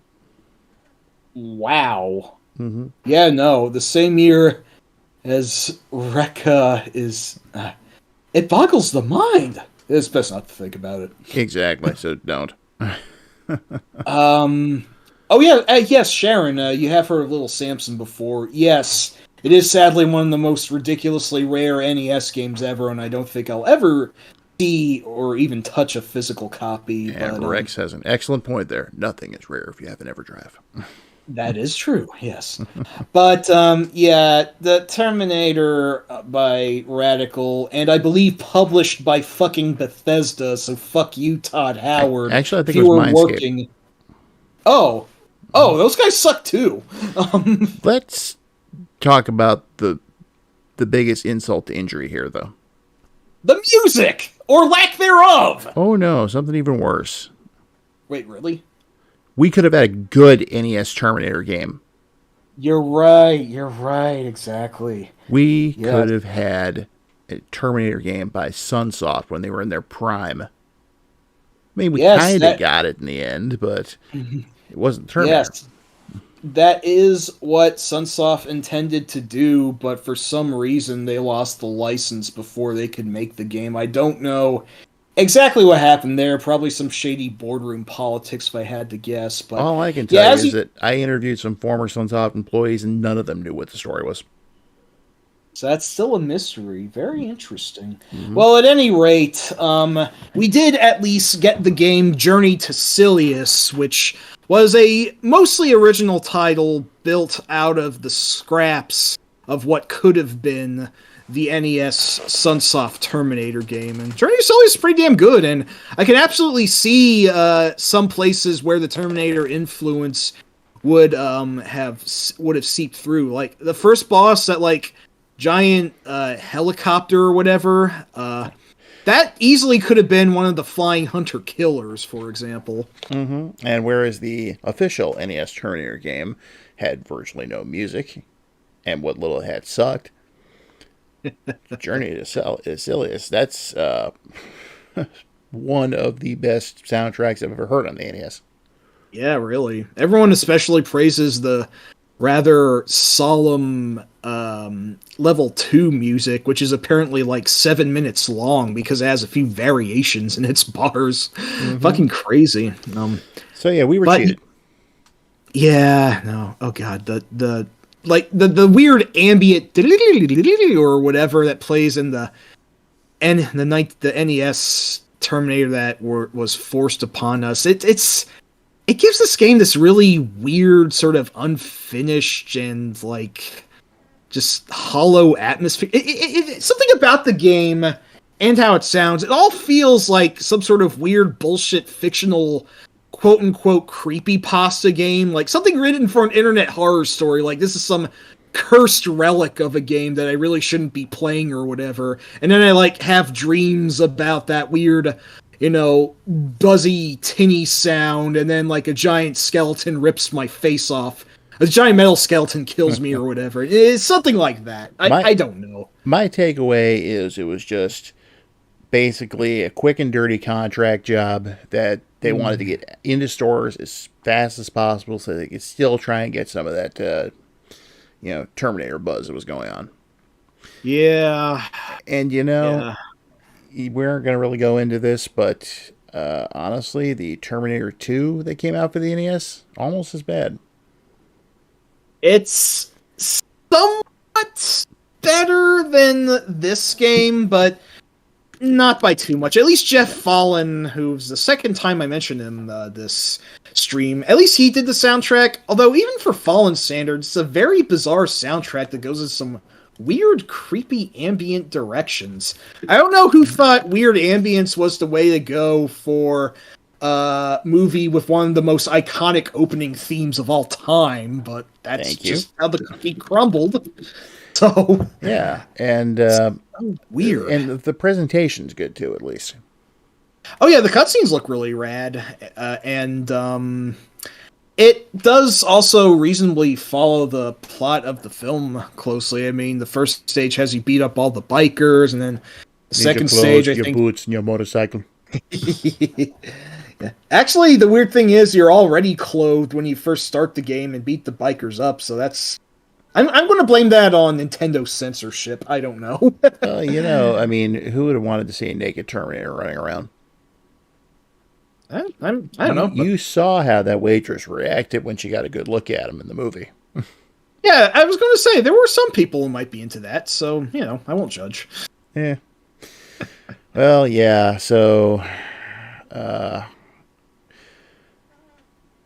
and no one has even referenced it yet. What's that? I'll be back.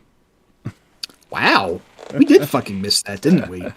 Well, I'm not going to be back to playing the Terminator by Mindscape or Radical or whatever the goddamn fuck I want to punch in the face for this Ever shit. again. Never again. No. No.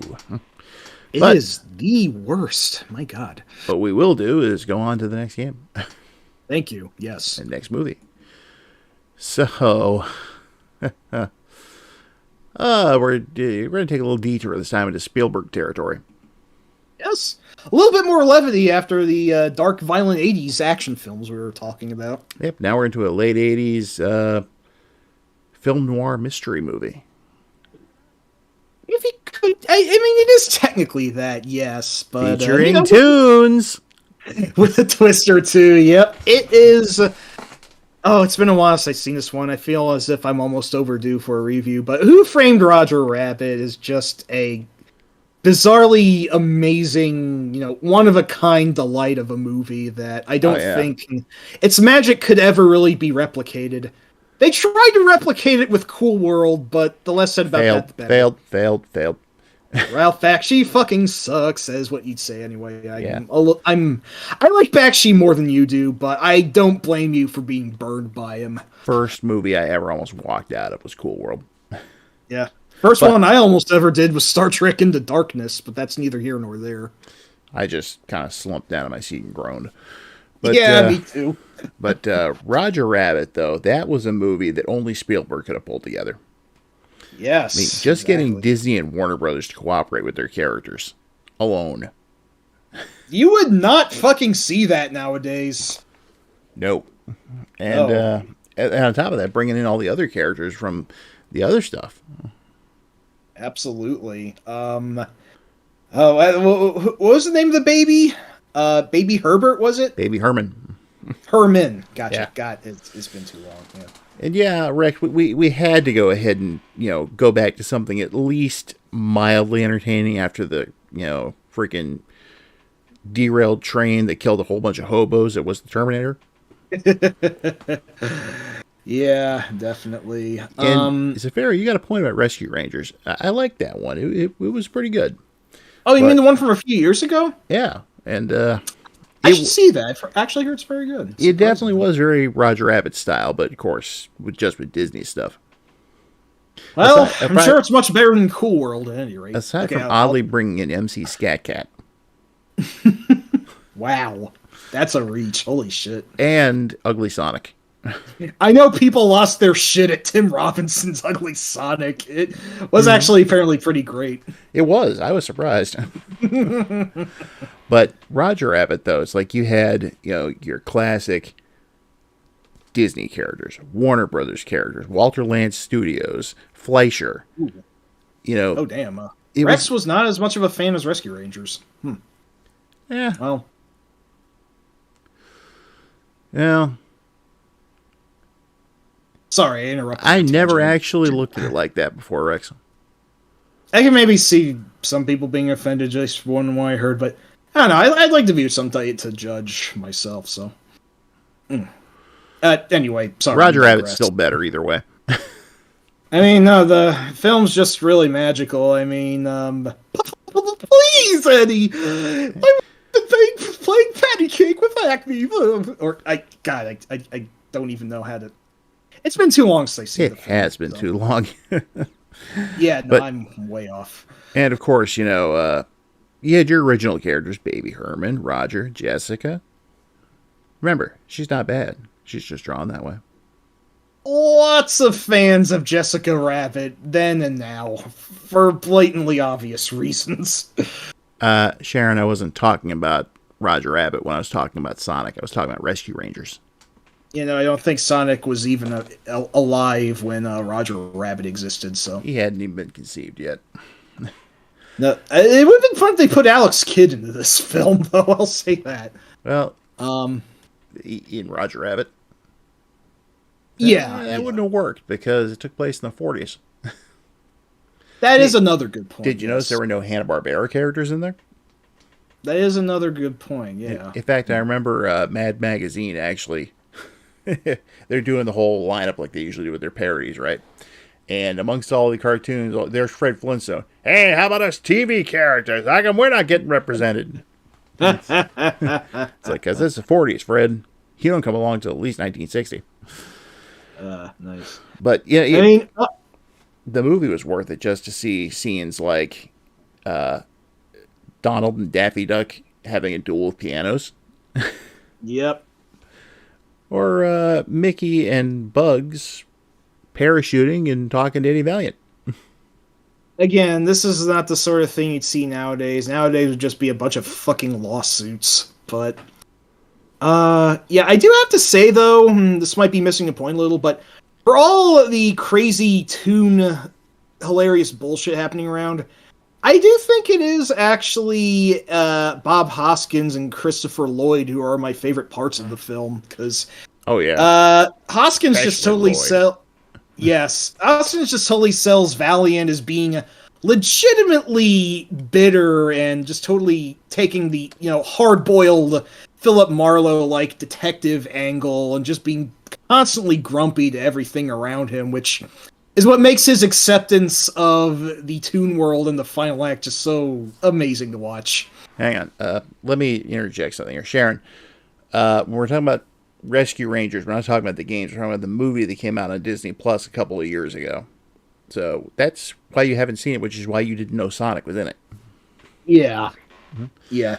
It does get confusing because I almost thought we were, for a second, we were talking about the NES Chip and Dale game, which is actually quite a good game. And it actually shows up in the movie. Oh my gosh. Yeah. Nice. Yeah, I gotta see it at some point. Best But part of the movie. nice. But But yes, in addition to Hoskins, Christopher Lloyd playing the blatantly evilly named Judge Doom, probably one of the most famous antagonists in anything I can think of. and he totally steals every scene he's in. Yeah, just shave and a haircut. 2-bit! Yep. Oh, please. And let's not forget though when he demonstrates the dip for the first and only time. That I feel That shoe. terrible for that shoe. That- Oh my fucking! That is one of the. That almost disturbs me more than a lot of kills in a lot of horror movies. It's just Yeah, that poor innocent shoe. just malicious, just to demonstrate what I think is actually something that I think had a. Oh yeah! Didn't he actually call his plan to saturate everything with dip the final solution or something that blatantly evil? No, he didn't do that. Okay, I'm thinking of something else then. Sorry. Yeah, that would have gone against what Spielberg believes, I think.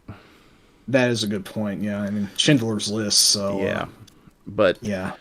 no, his whole thing was that he was going to run the freeway through where Toontown used to be. Because who cares about a bunch of funny looking tunes when there's miles of road and gas stations and restaurants that serve hastily prepared food for miles. And then when the big twist about Doom is revealed, I like Eddie saying, "I'm not surprised. Only a Toon could have thought of that crazy highway scheme." Mm-hmm. Yeah. And then, of course, oh my god. Once again, more frightening than many actual horror films is, the reveal of Judge Doom at the end. It's like, Jesus fucking Christ, a lot of kids had nightmares about this. Surprise, Eddie! When I killed your brother, I talked just like this! Oh wow, that spiked my mic to do that. Never mind. That's why I toned it down on my end. But I love the reactions that they have at different points. Like when, after he gets flattened by the steamroller and Eddie realizes, holy smoke, he's a Toon! And when Jessica sees the dip, and realizes that's going to be her. Yep, it's going to be her and Roger's fate. Oh yes, definitely. Love the weasels, though. Yes. They sure laughed themselves to death. And that one, I think his name was Psycho. As his angel's floating up, he hits the switch. Yep. That was almost horrifying that one then tried to cram his angel back in, but Yeah. yeah. And, Just so many amazing animation touches. and that bit where Eddie's doing his song at the end to make the weasels laugh. Eddie's, the leader of the weasels. I can't ever think of his name. But, shit. Roger Rabbit. Here, I'll just try and remember for you. All right. Let's see. Smarty, I think. Could have Is that been the one? He's the one in They're- charge. Yeah, Smarty, Greasy, Psycho, Wheezy, and Stupid. Yeah, it was probably Smarty then. Yeah. But he's The singing, one who looked like a pimp. yes. Oh, Eddie's singing his song, and he gets to the point where he's kind of threatening Smarty, and it's like, and I kick you in there, and then he gets bonked, and Roger's like, nose, nose, that don't rhyme with walls. No, but this does. Or when Smarty goes to search for the will on Jessica, I'll handle this one. Sticks his hand right down her dress. And then next thing he's screaming in pain, pulls out, he's got a bear trap stuck to his hand. And Eddie turns to Jessica, nice booby trap. And, one of the most, I think, underrated jokes in that movie is the beginning when he's in the Ink and Paint Club. And the penguin waiter comes up to him. He's like, give me a scotch on the rocks. Waiter walks away. And I made ice. And then later on he comes back and it's a scotch on the rocks. So yeah, it's just such a great movie from beginning to end. Yeah, it is just madcap, bonkers, and again, like I said, not really something you probably ever see today. Like the closest we probably have to settle for is, the Kingdom Hearts series, and obviously that doesn't have as much levity as this movie ever had. It's just going to get bogged up in Nomura's Organization 13 garbage or whatever the fuck. I don't know. I'm not a huge fan of those games. Closest thing I think we had on film before the Rescue Rangers that actually involved different properties from different franchises, and I do mean a ton of different franchises, was Ready Player One. Yeah, that is a good point. And again, Spielberg. Another good point, yes. Mm-hmm. But just then we get to the game. Yeah. The game wasn't as bad as the Terminator. Okay, but yeah, this is probably the second least shitty game we're talking about tonight, below Predator, but as far as I'll be honest, I never really got far in this one, so I'm not sure how much I have to say about it. It's a rare game, and it's one of their, misfires. They don't have a lot of those. Yeah, Rare Coin, as they were known as. They were actually more like a mercenary contractor back in the 80s who were just making games on behalf of whoever would pay them. Unfortunately, whoever paid them most of the time was fucking LJN of all companies. And oh man, what did we get out of that? And we got that one really shitty WrestleMania game, which isn't even really wrestling. Also, side note, Rex, I could debate this with you all night, actually, because I will defend that book and the movie to a degree. But we're not here to talk about that. Nope. I have my reasons. So and the whole thing about people just saying, here is a list of popular culture references, that never sat well with me. Because it is actually more than just that. It's not a discussion that I care to get into much either, but it is what it is. Back to Roger Rabbit. My biggest problem with Roger Rabbit was basically how it controlled. I mean, I like the quest aspect of searching for the will. If the game was actually just a straight up like a Sierra LucasArts style adventure game, I really think that would have worked a lot better. Yeah. Unfortunately, they tried to, crossbreed it into some really half-assed action as well, where you actually have a limited amount of lives and die very easily to, pianos falling on Eddie's head. The one that got me the most was when the weasels get Roger. And you have to give the correct punchline for the joke. Half the time I couldn't do it because of the controls. Really? I'm not sure if I even got that far. It's actually kind of confusing to cycle through the punchlines. Because you're given all the punchlines, you just got to pick the right one. And, of course, even if you manage to get a handle on the controls, then sometimes you guess the wrong punchline, you lose a life. And this just happens randomly? Well, the weasels can catch Roger if you're out between buildings, and they come along, you'll hear a siren, and all of a sudden they'll start chasing you. And if they touch Roger, they catch him. I see. Now, that the sort of overworldy car aspect actually reminds me of, that's a game I should have suggested for tonight. The fucking Dick Tracy game. That one was actually more specifically based, although it's not the best movie, so I think that's why I refrained. But Also, um, I've never seen the movie, and I only played the game once or twice, so it wouldn't have flown. you played it once or twice too many. I can tell you that. Oh, I believe it because I never wanted to play it again. I grew up on it, and I fucking hate it so much today. Oh my god. I will say The though, Genesis game was not bad. yes, the Genesis game, aside from having a really crappy ending, not bad.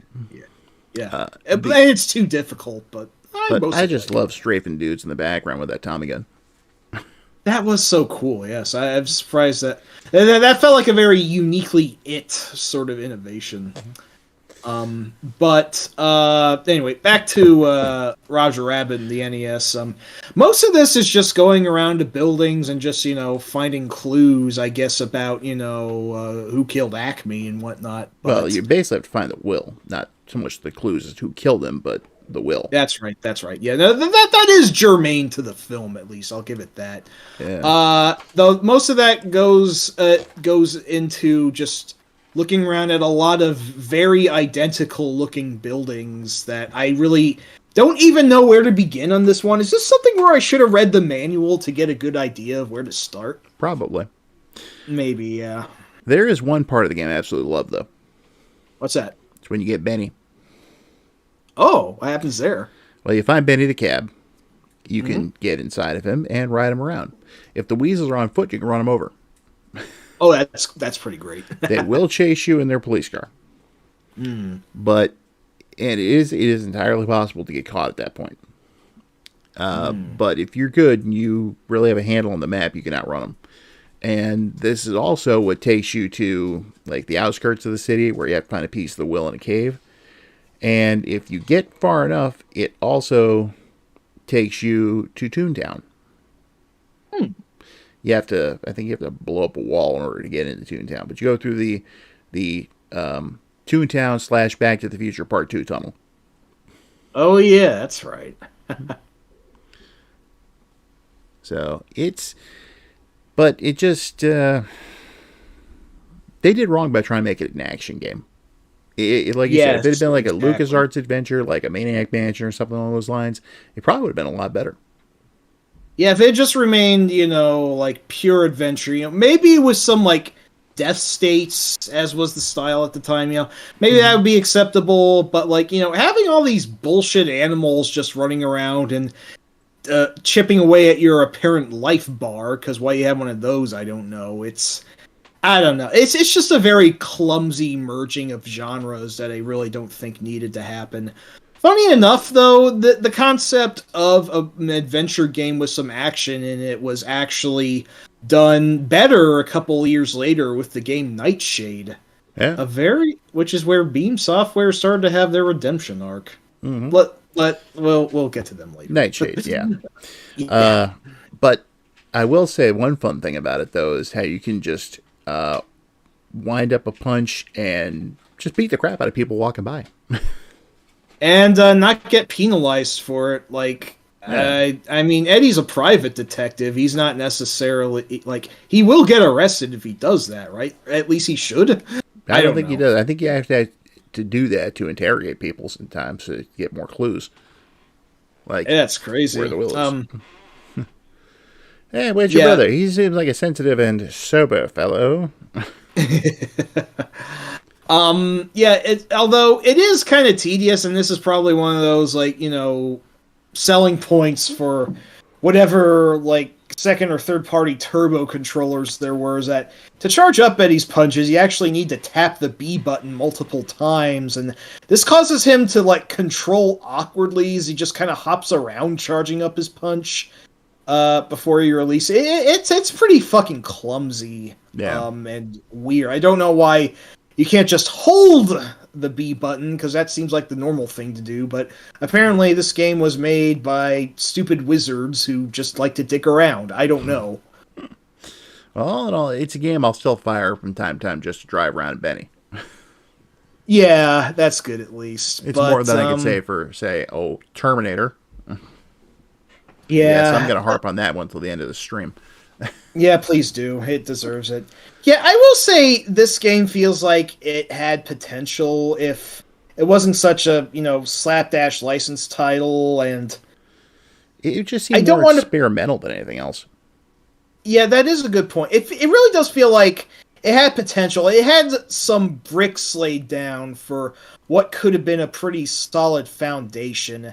It's just that the end result was just kind of janky and bizarre and just sort of haphazardly assembled. Yeah. Also, while I never reached it myself, I do know that the final fight against Judge Doom at the end is apparently really infamously bullshit. He Yeah. takes an ungodly amount of punishment. And, with Eddie's weird, charging punches and whatnot, it's apparently very slow to try and eventually knock him into the dip, from what I understand. At least I'm watching footage of that right now, and yeah, I don't even know like how exactly this is controlling, but it does seem like a real pain in the dick. So Yeah, I guess one way to put it. I never made it to Toontown. yeah, I mean, you made it farther than I have. I really never got very far in this one at all. But And why should I? Because there are better games to play. Even if among our crappy games tonight, this is maybe one of the less crappy ones, but yeah. still. But even though I said before the stream I didn't plan to talk about it, I at least have to bring it up. What's up? Yeah. Who Framed Roger Rabbit, aka Roger Rabbit, for the Famicom Disk System? Oh, Totally and that different is a game. different game. Yes. But we did get that one over here too. Just reskinned and released Oh, as the Bugs Bunny Crazy Castle. that fucking game! I actually did grow up playing that one. I have mixed thoughts on it. Yeah. I like it a little bit better than the Roger Rabbit game we got. I do too. I think, in short bursts, it's actually not bad, Yeah. but it is too fucking long a game for, I think, gameplay that does kind of wear itself out after a long time. And because I'm not great with puzzle games, and I do kind of consider this an action puzzler, sort of, like Solomon's Key or something like that, I never beat this one. I did try. It's not for lack of trying, but it's not my type of game that I'm particularly great at, so... One thing in particular that got me about Crazy Castle, I remember wondering when I rented it way back when. It's like, why are there like multicolored Sylvesters running around? Yes, oh wow. Holy shit, Sharon actually beat it. Yes, Ma'am, she you have did. my respect. I Oh my just, gosh. I distinctly remember that. Holy shit. Well done. Hey, that's when you got over me, Sharon. Kudos. Yep. And then Oh, Rex also beat it. Now I feel like I have to beat it at this point. you don't have to, but Okay, because I don't want to. it wasn't until I discovered the FDS game that I realized that it was just the different weasels. Yeah, exactly. So I was thinking, why is it just Sylvester? Why isn't like Elmer Fudd and Taz and whatnot in there? It's all Sylvester. Oops, all Sylvester. Pretty much, yes. Yeah. And yeah, Rex, that's exactly what I was talking about earlier with Predator. Yep. Once again, you're at least 1 month entertainment budget, if not longer, so. Which is why rentals were a bit of a godsend. Yeah. Yeah, and why my brother, building our collection up from those super cheap games at the rental shop was selling was also a huge boon for us. Oops, all suffering fuckatat. I thought I got a putty tat. Yes. But yeah. So, given that, we're going to move on to yet another movie. And a really damn good movie. Which, again, is crippled by a crappy-ass game. Yes. Yeah, it was the... actually has a sequel coming out this month. There is. Of course, speaking of Ghostbusters. Hey, you're right. Ghostbusters Frozen Empire is due at the end of the month. Yeah, I wonder how that's going to be. I mean, I liked Afterlife a lot, and this is a direct continuation to that. And Which itself was a continuation of the original movies. It skipped the 2016 one entirely. which I haven't seen, and I would honestly like to, even if that one really ripped a shit rift open of a lot of fuck bags I don't want to mention. But Yeah, I'm going to give you that's neither here nor there. my personal take on that movie since I did watch it. It's not terrible. It's an entirely Yeah, different kind of humor, though. It's yeah, more like modern humor. But there were a couple of humorous bits, and at least one of those Ghostbusters could have fit in with the mainstream Ghostbusters universe quite well. That was their Egon analog. yeah. I heard Kate McKinnon really stole the show. So But the rest of it was just kind of like, eh. It's definitely not the same universe as the original ones, though, because, the yeah, surviving actors from the original all showed up for the most part, but all playing different people. yeah. Yeah, it was definitely a weird concept. One that honestly, I wouldn't have minded, them pursuing it further. Even if I don't personally have a high opinion of Melissa McCarthy, that's neither here nor there. My That's major really my major that's really problem with the movie yeah. is that it seemed like Harold Ramis hadn't even been dead for a week, and they're like, "Well, we're doing new Ghostbusters now." Oh yeah, and that's pretty fucking gauche, yeah. Yeah. So, but Afterlife, I thought was very respectful to him, all oh things yeah, considered. So I mean, there's a little bit of character assassination on Egon there, or perhaps more Ray, because Ray didn't believe him after everything they'd seen and fought in the first two movies, and Ray didn't believe him. that was a little iffy, yeah. I had a hard time buying that. Yeah, no, that's fair. Well, it wasn't perfect, but for it, I did think it was good enough to be Ghostbusters 3. So It was overall enjoyable, so I'm actually looking forward to Frozen Empire. yeah, I hope that'll be worthy enough to be Ghostbusters 4. But let's go back to the original. Yeah, classic goddamn horror comedy of the time. Well, I'd say maybe more of a comedy, but it does Oh, yeah. have more of a sci-fi comedy, but it does have some horror elements in them. I mean, I'm sure audiences worldwide shit their pants when the library ghost attacked them. So, Yeah, that was something. yep. It Oh, get her, originally, good one, Ray. yeah, get her. It was your whole plan. Get her. But the game was originally supposed to, the movie was originally supposed to be entirely different than what it turned out to be. I'm sure it had several drafts, yeah, but how is that specifically? Well, they were gonna apparently jump dimensions. Whoa, crazy. Winston was gonna be a major character from the beginning. Oh yeah, Winston did really get nerfed in the final film, which is like the one major thing I can criticize. Well, would you like to know why he was gonna be a major character in the beginning? How's that? He was originally to be played by Eddie Murphy. That makes sense now that you mention it. Yeah. Considering he was one of Hollywood's up and coming rising stars at the time. Yeah, no, he was a big fucking thing in the 80s. It's crazy. Yeah. So instead of doing that, he did Beverly Hills Cop, which came out the same year and made a ton of money. Yeah. But John Belushi was going to be in it. Then he died. Yeah, he was going to be Peter before he died. And I think there was even talk about John Candy taking the Louis Tully role. I think I could see that. I'm thinking about his beleaguered security guard in National Lampoon's Vacation. I could totally see that from there. Sorry, folks, park's closed. Moose have brunch at the Boulder. Yep. So, but things changed. People died. Others either backed out or it wasn't the right time. It was rewritten to take place in the present and changed around to become these scientists who had this crazy idea for the professional paranormal investigators and eliminators. Yeah, I'm sure the dimension hopping thing would have been semi-infeasible to film. That sounds like it would have been a huge budget thing. So Yeah, possibly. But in the end, what we got now, I can honestly kind of defend the Winston thing. Mm.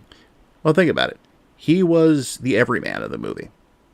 Yeah, yeah, and they did have Ray explain to him what their deal was and his own beliefs, and how that went, and And on top of I that, mean, they got so big so quick they needed extra help.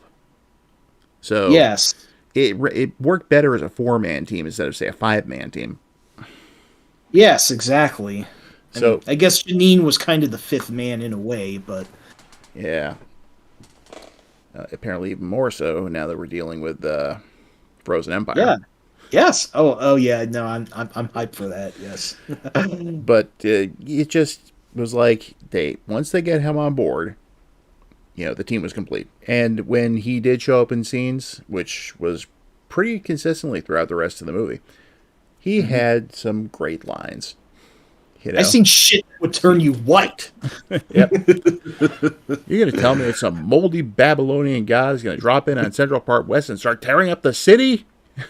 It's Sumerian, not Babylonian. Yeah, big difference. Look, no offense. No offense. I can get my own lawyer. That's a big Twinkie. Oh, yeah. But I think the most haunting part of the entire movie is when him and Ray are driving over the bridge at night. Yeah. When they start talking about the end times.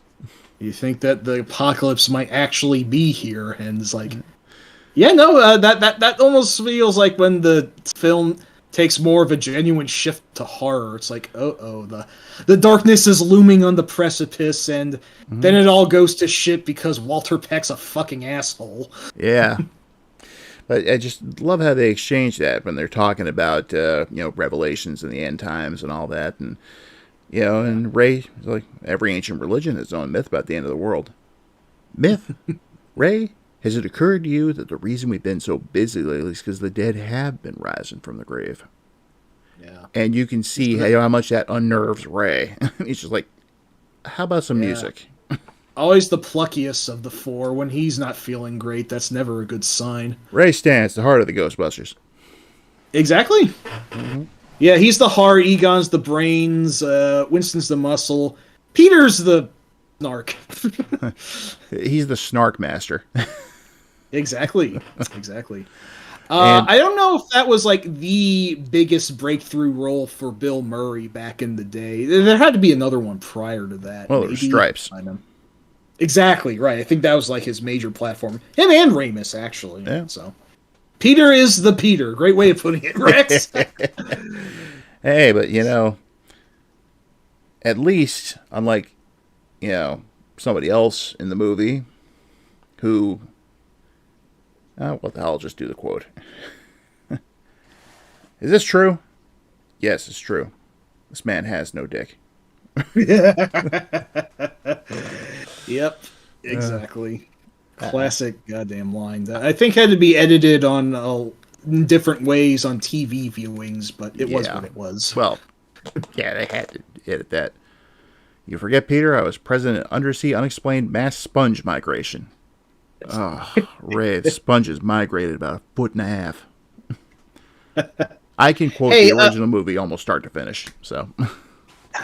I forget, slap me upside the head because I should know this, but was this rated PG or R for the time? Oh, it was, if they hadn't implemented, I know they implemented PG-13 that year because of Temple of Doom and Gremlins, so it was PG. It was not R. Yeah. It was the pre-PG-13 PG where you realize that this wasn't as much of a kid's film as you got the misconception that it was. Right. But it was... I mean, the whole thing about the Keymaster and the Gatekeeper, wink, wink. So... Are you the Keymaster? Not that I know of. Nope. Slam. Knock, knock, knock. Are you the Keymaster? Yes. Actually, my friend is. He told me to meet him here.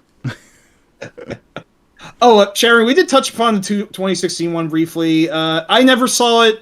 Rob did, and he only thought it was okay. Yeah, I've talked about this with her before.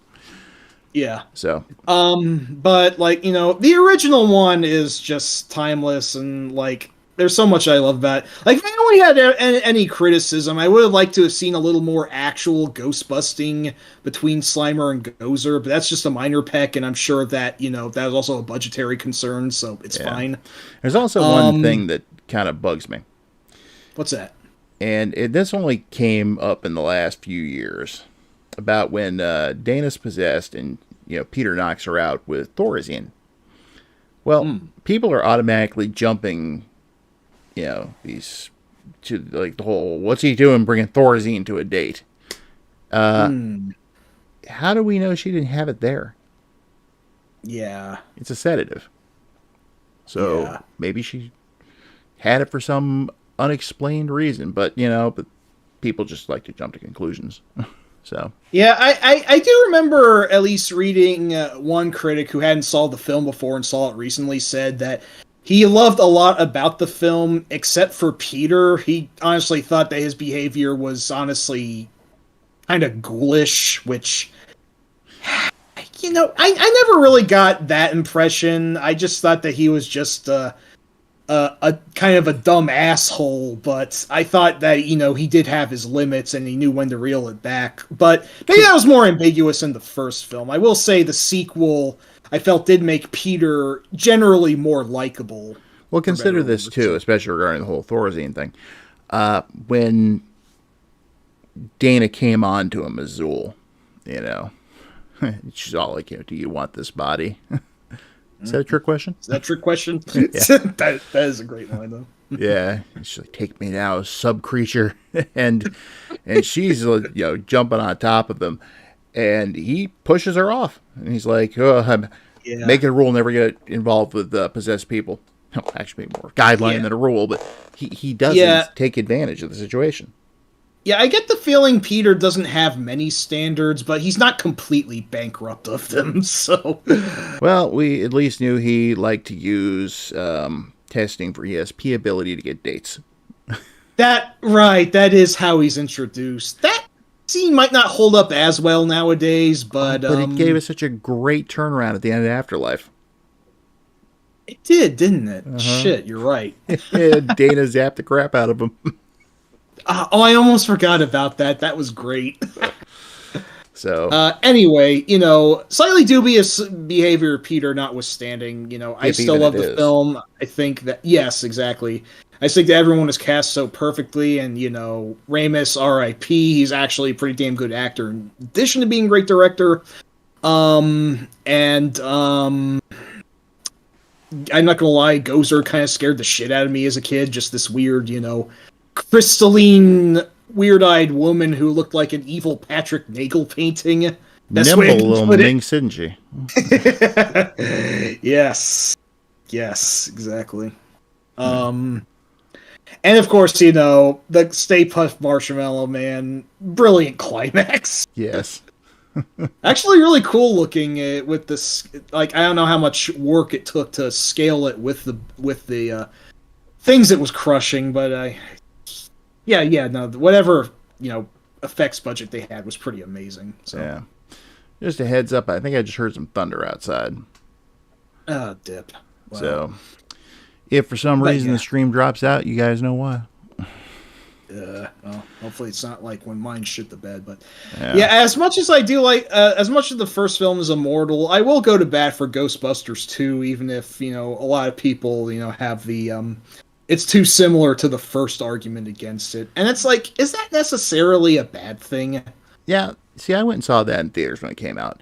I liked the movie, but even at the age I was at, which was about 14, walked out of there going, it was a lot like the original. Oh shit, maybe it was a bad thing then. I still liked it, don't get me wrong.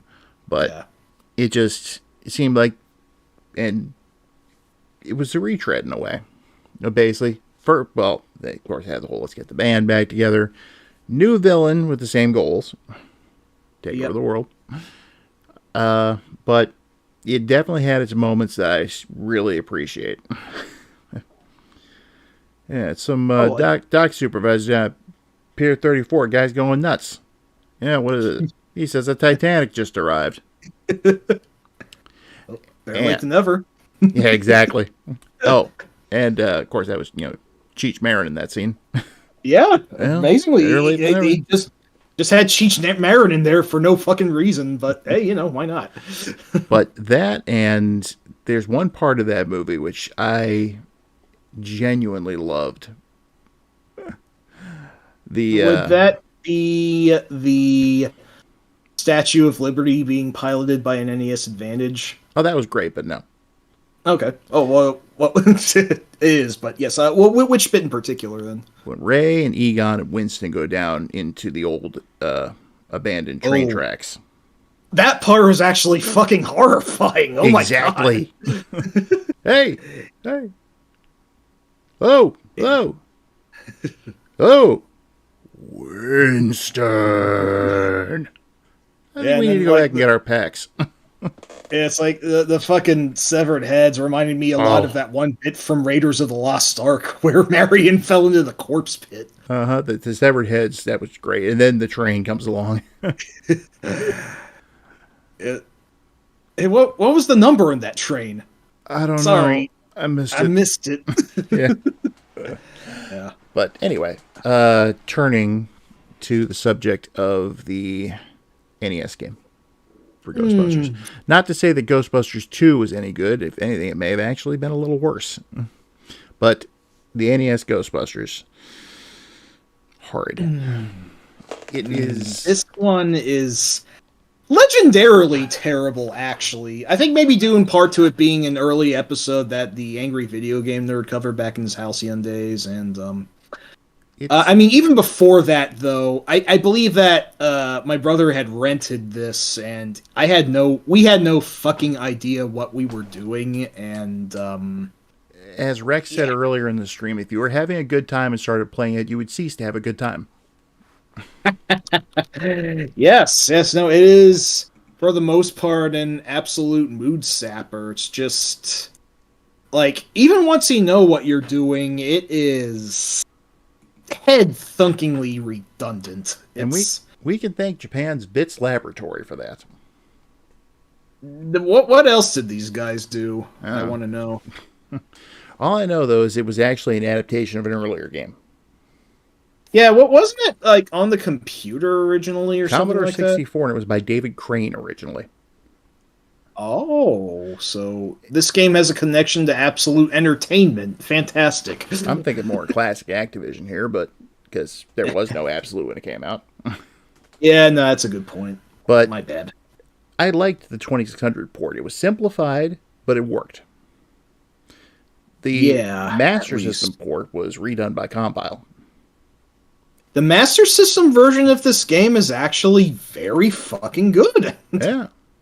How the fuck did that happen? It's like, yeah, I mean, this game has a decent, if not slightly repetitive concept, but, like, at least I did play the SMS version after this, and it kept things relatively snappy, had a bit more variety in proceedings. It felt like its goals were relatively clearer, and its endgame, while still unforgiving to an extent, was considerably less bullshit than how it ended up in the NES version. I actually did manage to beat it once, but even if you lose in the end game, at least it's a relatively quick game to get back up to. Yeah. But Now, Rex's comparison of, like how if someone read a review of Ghostbusters that made a game based on that review, I look at it more as like it was, innovative for the time when it originally came out. But by the time it got over to Japan and Bits Laboratory got a hold of it, they just kind of filtered it and made it worse. it's what I call the video game version of the broken telephone game. Purple Monkey Dishwasher. Yeah. The Purple Monkey Dishwasher of Ghostbusters video game ports. That's a very oddly specific sentence that I just said. Yeah. But yeah, it really was. I mean, it's... Now, I have not played the Commodore 64 game to speak of. Me neither. And there's some things I just don't like about it. The whole gas thing, for one. Oh yeah, right. And the gas station horses across town from Ghostbusters headquarters. And yeah. it is so easy to run out of gas in that game. And, Yeah, and then, when you run out of gas, two little fuckballs get out and have to push the car. I think is what James said about it. yep. And then, like, say you're at one building and you finish up, and the building right across the street starts flashing. Well, you go to that building. You have to drive to get there. What, they can't just walk across the street? That is illogical, yes. Also, a lot of those times, just when you got the ghosts, in position where you got them ready to go in the trap, and all of a sudden, the invisible timer runs out. Yep. And it's like, well, that was a waste of time and gas, and I'm hating this.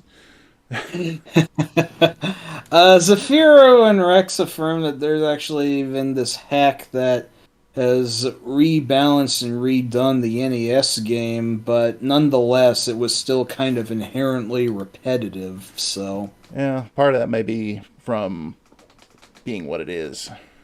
Because, all of the Ghost, from the original one designed by David Crane up through those two ports for the Master System and the NES, they all had the same basic structure. It's just that some of them handle it better and one of them didn't. Yeah, I would say, go and play the SMS version if you have, and you might like that one better than the NES hack.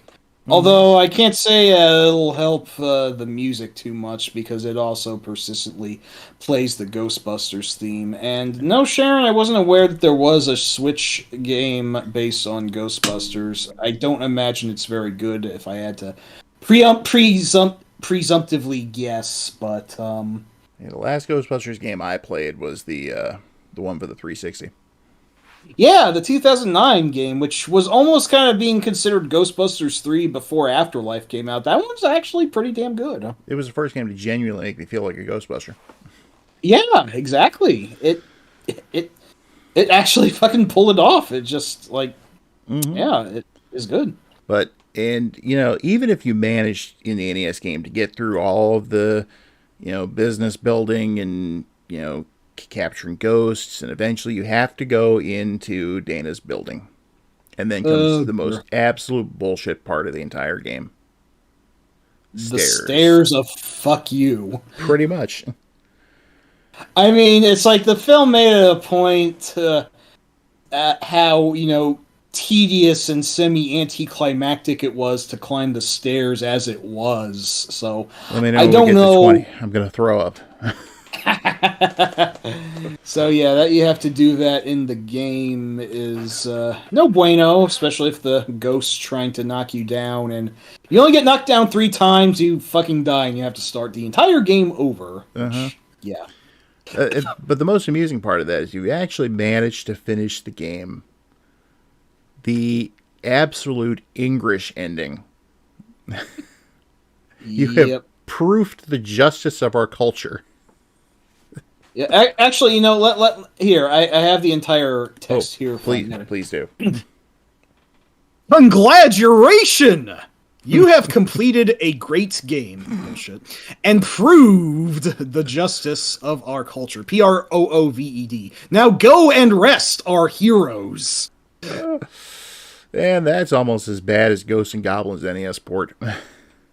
Yeah, is it even?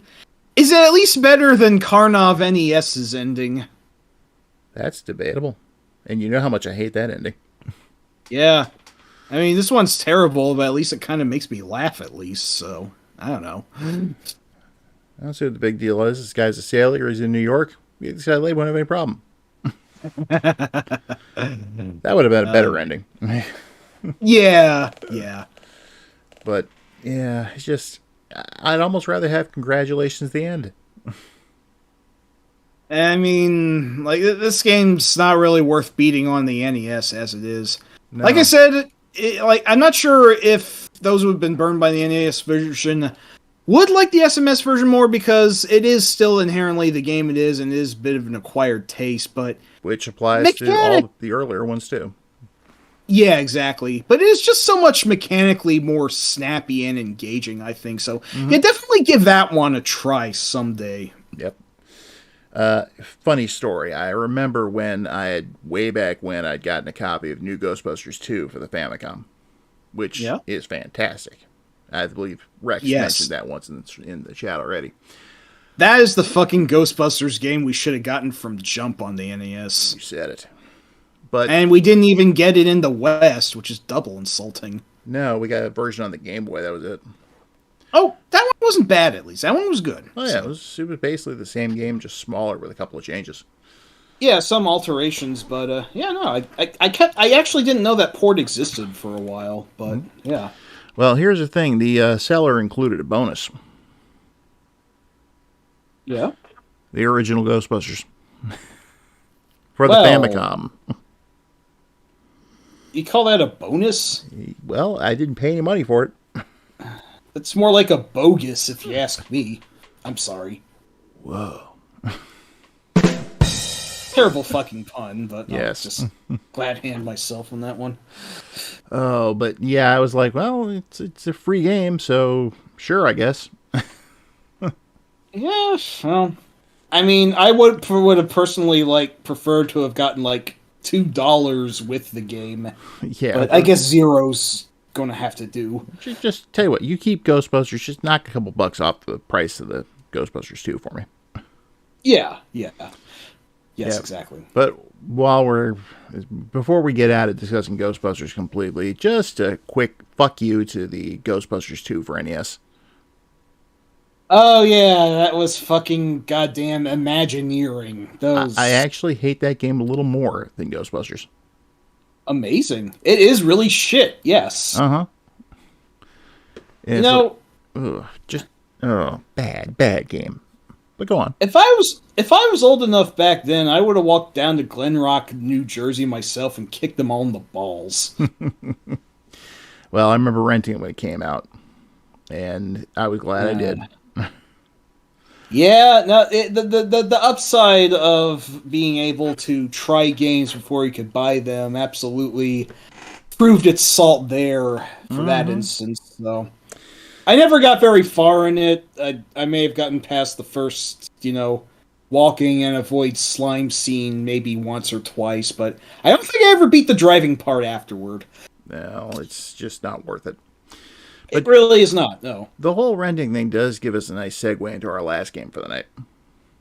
Nice. Because you see, if I'd been able to rent it, I would have known how bad it was. But the local video store didn't have it, and I bought it based on the name alone. And I regretted it almost immediately. We're saving this one for last because it's probably your most personal bugbear. Is that a fair assessment? Yeah. The way it was is that, we had only recently moved to Florida at the time. This is in late 89. And my parents, in order to help kind of ease the transition, decided to give my younger brother Ryan and I each a gift. And it was a new Nintendo game. I don't remember which one Ryan bought. But I chose a familiar name instead of, doing my research and finding a good one. It was Back to the Future. Maybe our most infamously well-known game out of all of these tonight, too. Mm-hmm.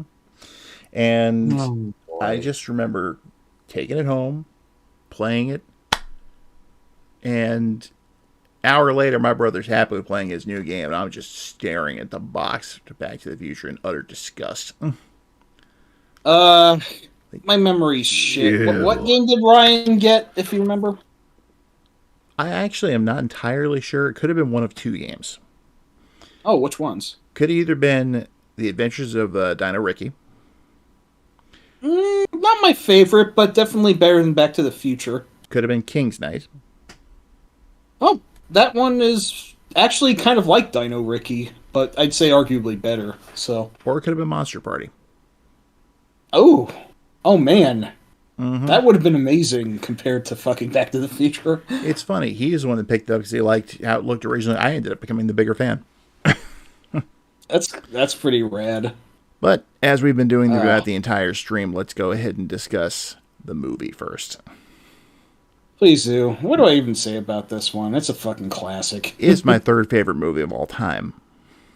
Yeah, it's just such a fun and crazy and innovative adventure. Best Does have a time few travel things movie ever that, made.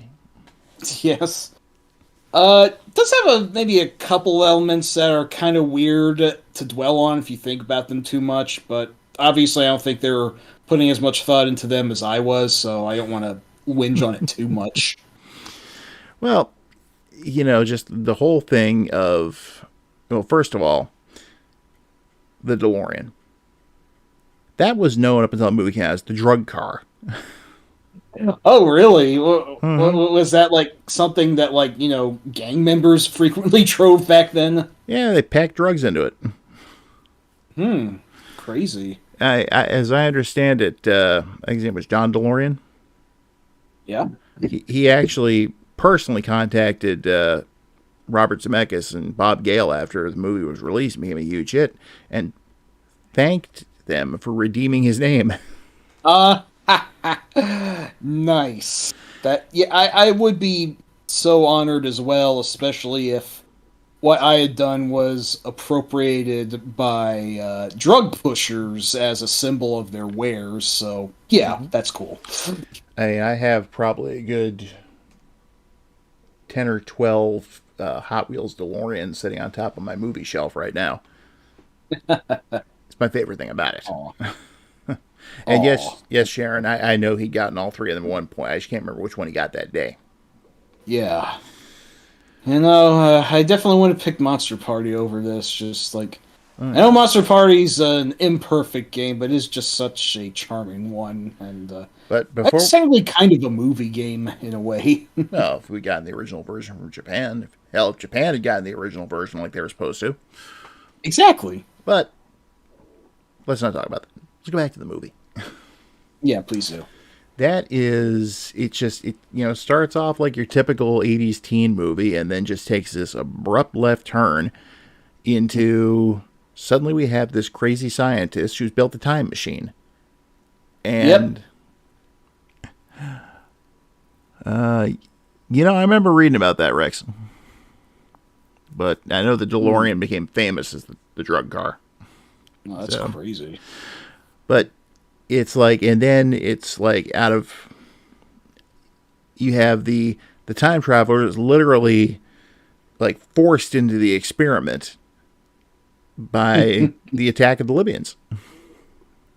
Yeah. And it's like, just one of those things that happened. Yeah. A very unlikely situation on its own, and probably not something that could really be written into a film today also. But, No way. But Libyan terrorists were a big thing at the time. They were, so I understand. Fucking crazy.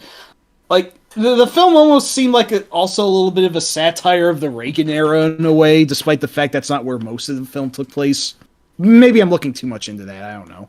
All I can tell you about Ronald Reagan in that movie is this. Mm-hmm. Tell me something, future boy.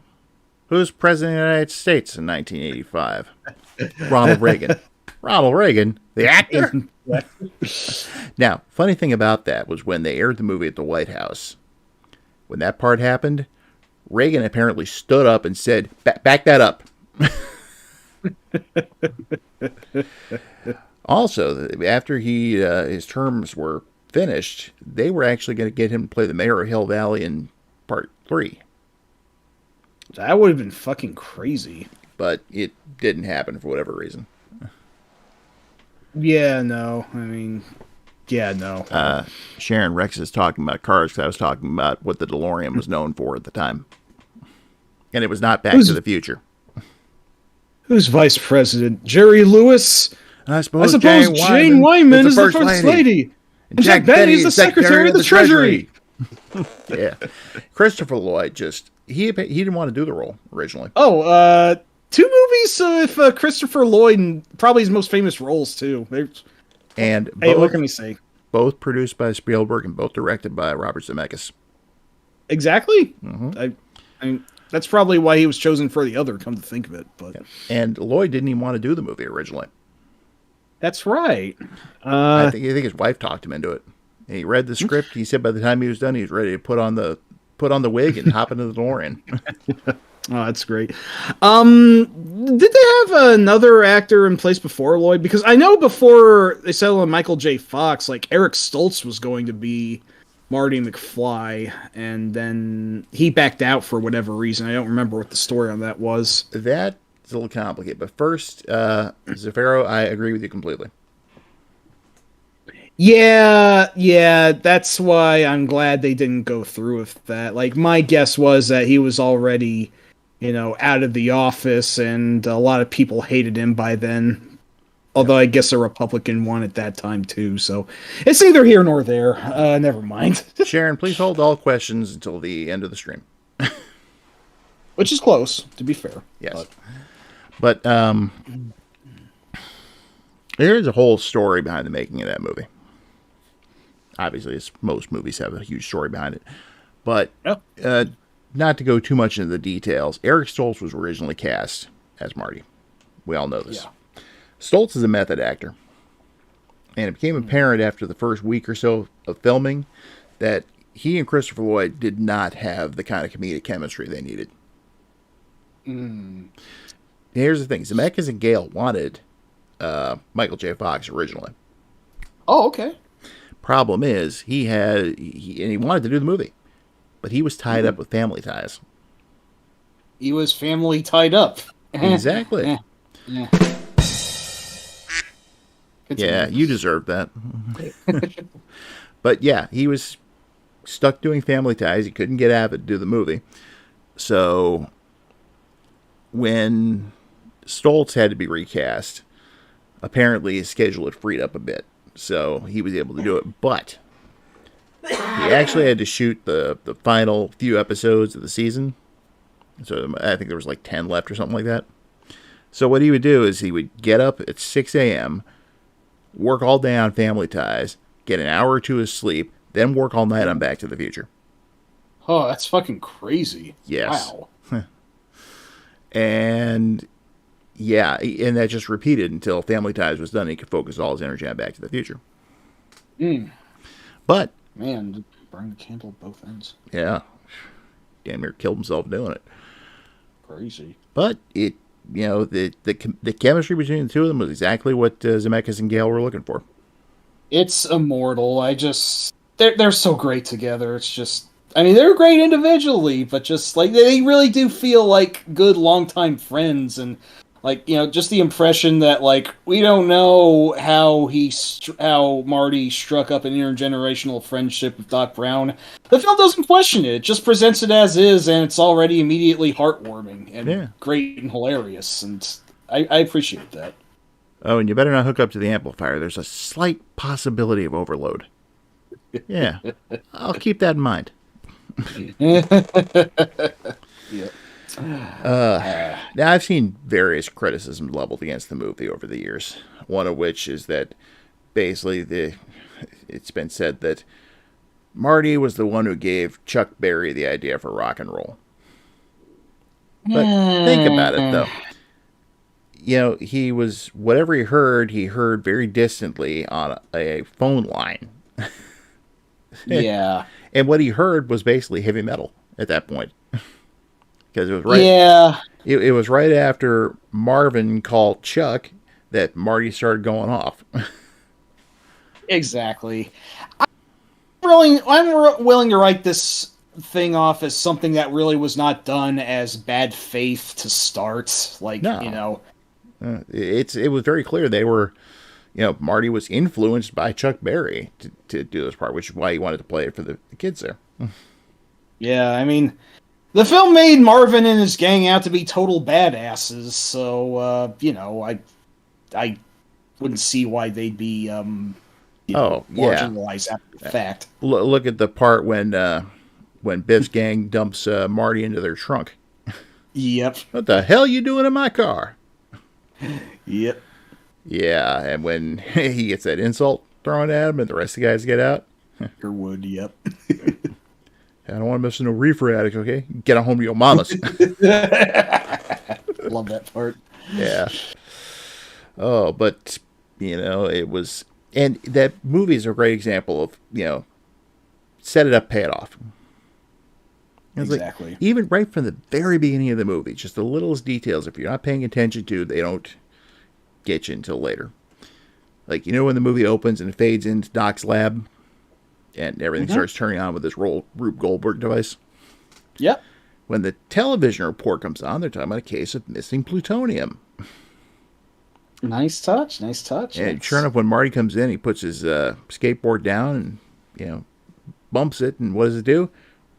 Rolls right into that same case of plutonium, which is Doc is stashed under his table or something. You know what? I think I completely forgot about that. Although it has been a while since I've seen the film, so. But they wanted him to build him a bomb.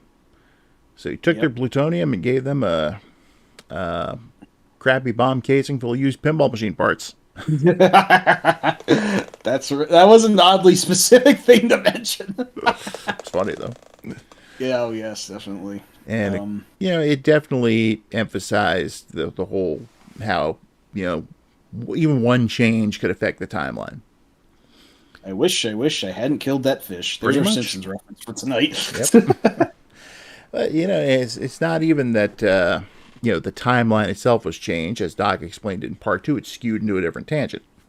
Yeah. It's just at that point they were locked into that tangent. They couldn't go back unless they'd gone back and actually, stop Marty from ever going back to 1955 in the first place.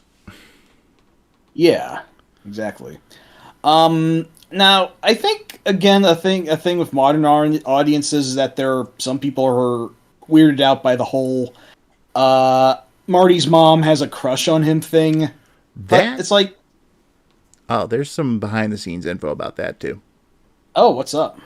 Well, it seemed like the logical thing. Cool new kid shows up in school. She's a teenager herself. It's not like she knows it's her son. Of course, she's going to have a bit of a crush on him.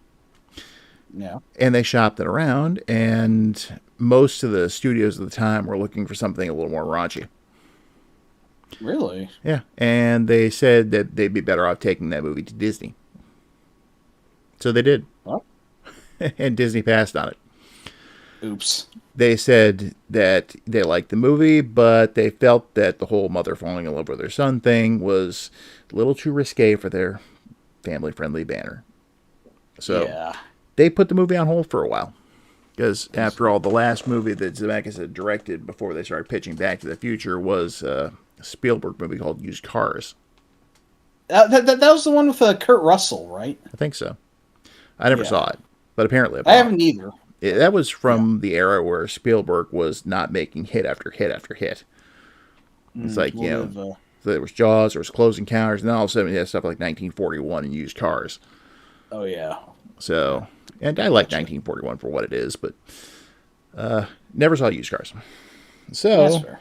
What Zemeckis ended up doing was taking the first good script that came along, and he happened to get one that was a major success. Romancing the Stone. Oh, yeah. And when that happened, the studios that turned him down before started approaching him about doing Back to the Future. And they ended up going with Universal because that was Spielberg's choice, apparently. He had enough clout in Hollywood at that time to actually pick the studios. That makes sense. Because he was involved. He liked the movie from the beginning. So... But a lot of weird little things they changed during the course of, the movie. Like the time machine was originally going to be a refrigerator.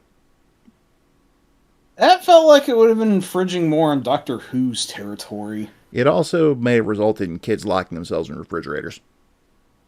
Oh, yeah. That was a thing for a while. Oh, that's fucking weird. And it was going to be powered by Coca-Cola. Product placement. Mm-hmm. And the original ending for the movie before they, had a joke ending set up where they were going to go to the future and do something about their kids. Yeah. That was actually going to end with Marty getting back to the future, finding out it was like a 1950s version of 1985. And Coca-Cola was the main power source for everything. And really, ends up with George looking through a yearbook or something, and he sees a picture of Marty in the past and looking at his son and going, nah. That's weird. Well, if you think about it, though, it's like, huh. He has a kid with Lorraine who ends up looking like this kid he knew briefly in high school, and wanted to name Marty. Yeah. So you'd have to wonder what he would think at that point. Yeah, I mean, more the Coca-Cola thing's weird. I'm glad that didn't make it into the finale. I think they did the whole Marty thing where when he left to go catch the lightning bolt at the clock tower, and she just makes that comment, Marty, such a nice name. Mm-hmm. Well, like I said, that's the sort of thing that wouldn't pass today. Although, like, they make it very clear in the film, yes, this is wrong. Even she suspects something's amiss, like just kind of cosmically at some point. And so that's exactly why they wrote that in. Yeah. Anyway. What Exactly, else can we Rex. Exactly. Yep. But yeah, just when she kisses him, and you just see her just stop and open her eyes, and she backs off, and he's like, "I don't know what it is about you, but when I kiss you, it's like I'm kissing my brother." Yeah, it's not like they were doing some sort of like Game of Thrones bullshit or whatever. No, it was in that regard completely innocent. Yeah, relatively. And you saw the wrestling Marty had to do with himself. He's like, yeah. There was actually a cut scene from the movie when he's expressing his feelings to Doc, and you can see this on the DVD and Blu-ray releases. Where he's talking to Doc out in front of the courthouse, and the whole bit about having to take liberties with his mom. And it's like, yep. What if I get back to the future and I end up being gay? And whoa! No. Whoa! Get this. At that point, Doc looks at him, why shouldn't you be happy? Okay, that's actually that's actually a pretty good response, but I can see why that was cut nonetheless. Oh, you should see the outtake. Not from that maybe scene. we. You can tell me later. We might be infringing on some bad territory as it is. Well, there's a reason this never got. Well, it was never going to be a part of the movie anyway. It was just them goofing around on set. But okay. Yeah. Yeah. Again, I'll ask later. You gotta order something, kid. Yeah. Give me a tab. Give me a tab and let's order something. Just give me a Pepsi free. You want a Pepsi, pal? You're gonna pay for it. Just all around. But anyway, yeah, it's an excellent movie, and they deliberately made the lightning bolt at the end to be like the most impressive bolt of lightning ever put to film. And it really was at the time. Like, shit, they were building it up, and it didn't disappoint. Nope. And there's a lot of tension in that scene. Even if you've seen it as many times as I have, there's still that whole thing. It's like they're just getting down to the wire here. Yeah, no, even I still get a kick out of it, all things considered. So you see how much Marty's sweating at that point when he's driving. Oh yeah, definitely. I also don't know where to fit this in, but Biff Tannen, one of the greatest assholes in cinema ever. Mm-hmm. And really, the more I think about him, one of the most disturbing in a way, because like I something I was thinking recently for like a book that I'm not sure if I'll ever get published is that something about Biff is just like this sort of very realistic sort of bully nowadays who I've heard of people who haven't gotten over what I call their high school mentality, where they're the big man on campus and they're kind of stuck on their glory days, even if they're like a doughy office manager, like they still have a very alpha and pushy and conceited personality and whatnot. Yep. And when you first see Biff, he's giving George the once over about how he needs, him to do his work for him. Think, McFly, think. And, he's as much of an asshole there, but when he says the exact same thing to him in high school, that's when you realize, no, he really hasn't grown up from being a high school bully, and that's why he's such a fucking asshole. Yeah. Although apparently Thomas F. Wilson's one of the nicest guys you'll ever meet. Oh yeah, absolutely. Glad he wasn't a method actor. That's a total contrast. Really awesome dude that they got to play one of the nastiest villains ever in cinema, in a way. And as if I always loved that bit. So how long are you gonna be in port? Excuse me? Well, he was a sailor, I guess, why you wear that life preserver.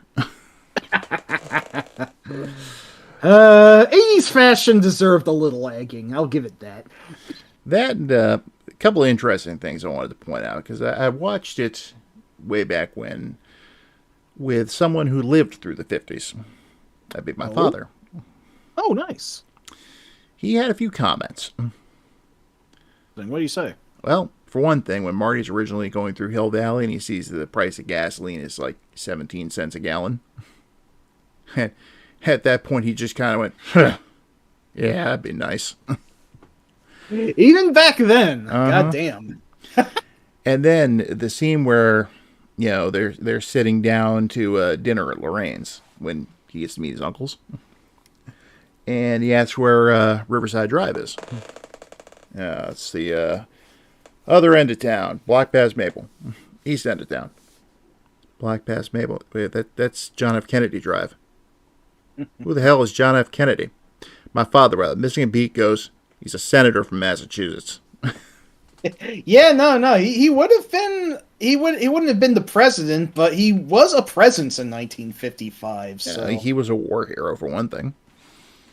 Yeah, no, a mild research failure. Nothing to really dwell on unless you knew about it, but a fair thing to point out. Mm-hmm. But yeah, it was. You got to give us time to go through. Think, McFly. Think. Yeah. That admittedly is a great bit where Marty just takes all this sci-fi stuff that he knows and mashes it all up to one when he goes to scare the shit out of George. And the best part is actually doing it by waking him up to Van Halen. Yep. You know what? That's a little bit of foreshadowing to him going off the rails at the concert. Now that I think about at the dance, now that I think about it, which is still one of my favorite parts of the movie. Just watching everybody's reactions as he just starts going into like pure heavy metal. I bet that's what what people thought at the time of Lou Reed's Metal Machine music of being a bunch of unlistenable noise dreck, and now 40 years later people are praising it as a prototypical example of noise rock or Merzbow or whatever. Mm-hmm. So you never know what gets big later. Well, let me just tell you this. Yep. Guess you guys aren't ready for that yet, but your kids are going to love it. Solid movie all around. I had a chance to go see it in theaters a couple of years back, and oh wow, it was the one out of the three that I missed originally. I didn't see it till it came out on VHS. I saw 2 and 3 in theaters. Okay, that makes sense. So going to see the first one as part of the flashback cinema that runs around here, that was great. Yeah. So yeah.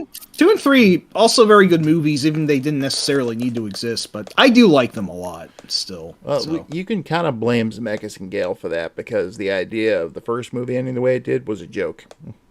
Yeah, they didn't actually mean to follow up on that, but looks like they ended up writing a check that they had to cash for better or worse. But... yeah, considering Back to the Future made all the money in 1985.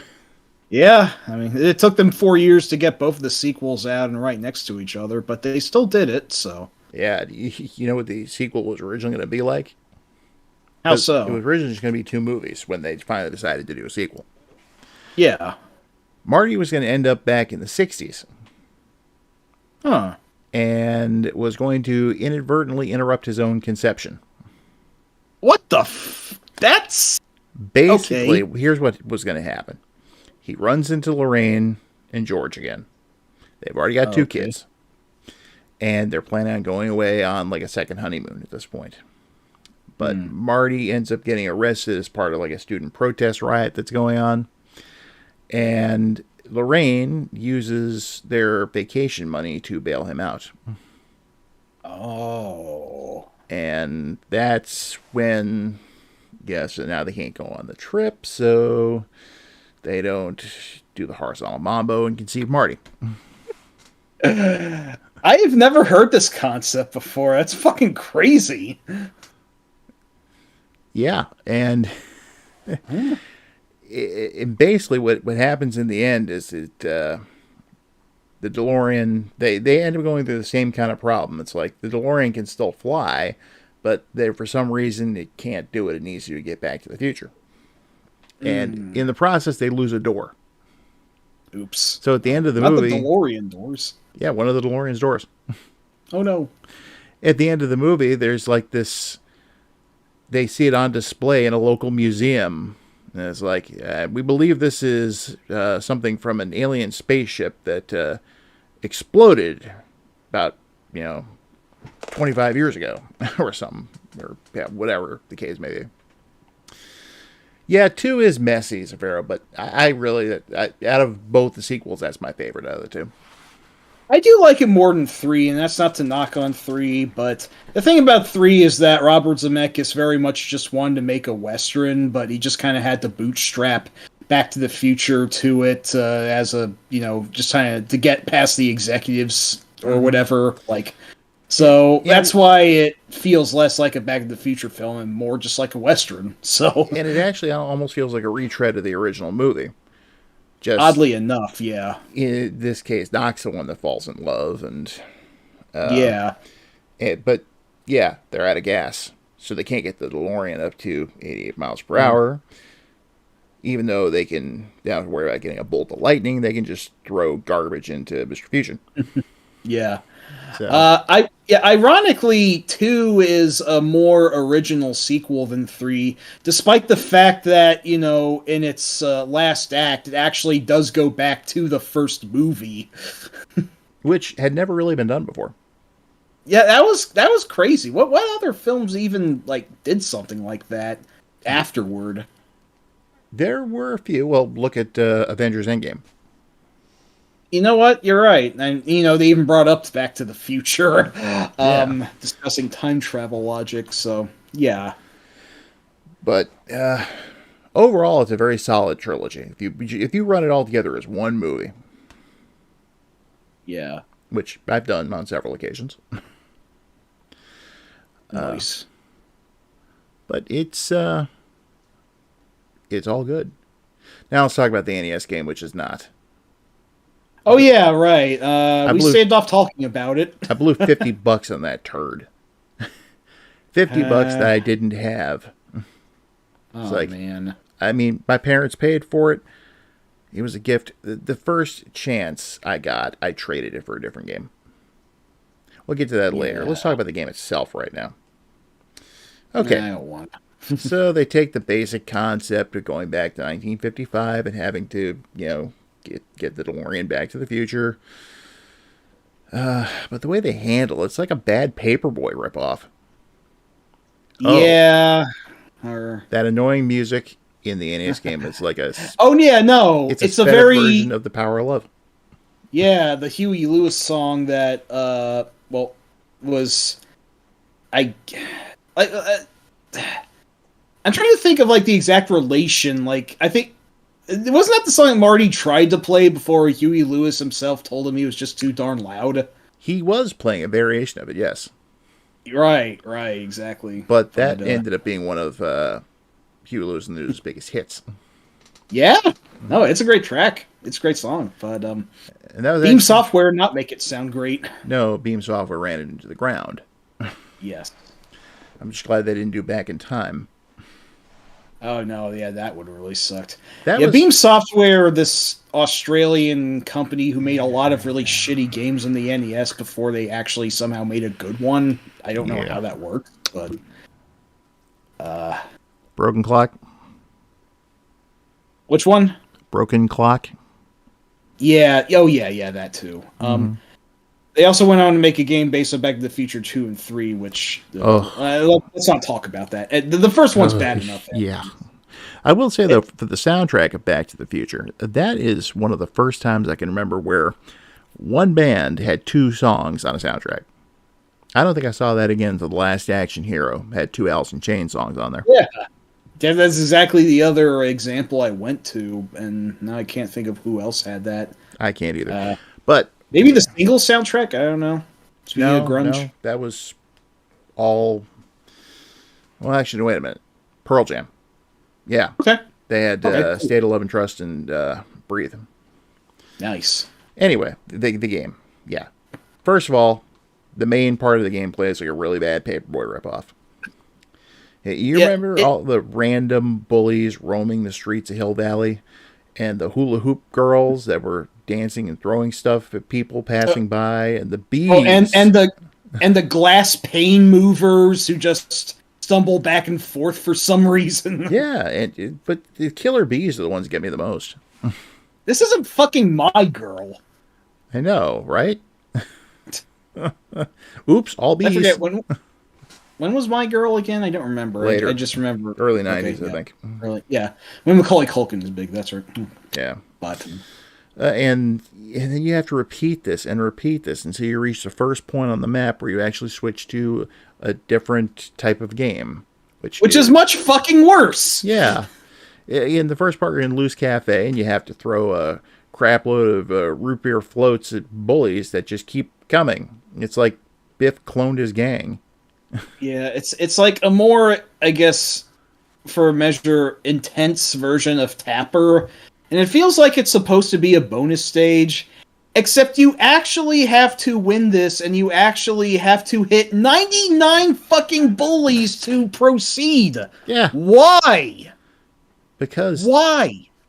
they couldn't make the game easy or anything. And they already made you suffer through so much tedium. I have never fucking beaten this part, I'm not gonna lie. Me either. Apparently the game doesn't really get much better from there as well. There are a couple of other, set pieces which lie to you about being bonus stages, but I don't even really remember what they were. Well, the interesting one is at the dance. You actually have to catch music notes with the guitar. And at this point it plays a sped up, slightly more recognizable, but still pretty bad version of Johnny Be Good. So Yep. the only time in the game where the music actually changes. Mm-hmm. So, and then probably from what I've seen, the most bullshit part of the entire game is when you're trying to catch a lightning bolt. at the very end, yeah, you're now actually piloting the DeLorean in some much huger sprites. You have to time it so precisely and not get struck with lightning along the way. Yeah. And I take it you only have one shot at this, and if you blow it, you lose the entire game? I think that's how it goes, actually. Yeah, that sounds exactly like the fucking thing that would fucking do. Oh god, it's just. And the ending is just basically a screen of text. Congratulations! Let me just say, it says, "Congratulations, Mario! You've made it back. All your time travel's behind you now. Maybe ... and that's all you get." God, this is so. The Ghostbusters screen at least made me laugh. This is just a big fucking plop of nothing. It's pretty much as bad as Congratulations, the end. Again, I think I might prefer Congratulations, the end. Yeah, at least he played a decent game to get there. Although I will say the worst ending screen I've ever seen in a game, when you finish it, at the end of the Sega Master System Shinobi. Was that just basically like no end screen? Yeah, just a game over. Wow, they forgot to write something there. That's just wow. The NES port by Tengen had more of an ending. That's fucking insane. That's right. Do I think it was a very rushed game? That's a good question. Oh, it was probably farted out to make a quick buck, I'm sure. But I will say this about the. Oh, hey, Severo, no problem. We're probably close to done anyway. But yeah, we're thank wrapping you very up. much So for hanging in. Yeah, definitely. Yeah, appreciate you hanging out this entire time. Yeah, definitely. See you later. Yeah. I will say possibly the biggest evidence of this game having, well, relatively speaking, because you can only polish a turd so much, if at all. But I think maybe a bit of evidence that this one might needed more time in the oven was the possibility that the non-running stages were maybe supposed to actually be bonus rounds, but they weren't properly tested to something changed in development, and they decided that they needed to be just normal stages you need to beat, but someone didn't get the memo that these had to be made easier because these weren't bonus stages anymore, and they weren't just keep going. So that's why you have to kill quote unquote 99 fucking bullies instead of just 20 or 30, which at least would have been more reasonable. But something about this just feels untested for how long and grudging and bullshit it is. It feels like an actual accident that this was made as arduously hellish as it was. And once again, you just die once, you gotta start the fuck over. Mm-hmm. It's like the reverse of 99 bottles of beer in the wall, but I don't know. Okay, maybe that's something. Also, something else that bugs me. What's up? All right, the timer in the game. Admittedly, the concept is clever. You have the picture is fading, just like it does in the movie. Problem is, whereas the movie took him an entire week to get down to the point where Marty started to fade away. In this, it takes about 3 seconds. Yeah, no, that's a lot more ephemeral. Fucking weird. You have to pick up clocks to go ahead and keep the picture from fading. But the thing is, you can pick up a clock, and if you don't grab another one immediately, it just goes right back to fading. And it is a ridiculously stupid timer. Yeah, it's oh, hey there, Fatal Vision. What's up? Hey, Fatal Vision. Long time. So. I do hate to inform you that we're probably near the end, but hey, stopping for as long as we can. So yeah, we're just wrapping up discussing Back to the Future on the NES. Ooh. Yeah, like I said, probably the most infamous.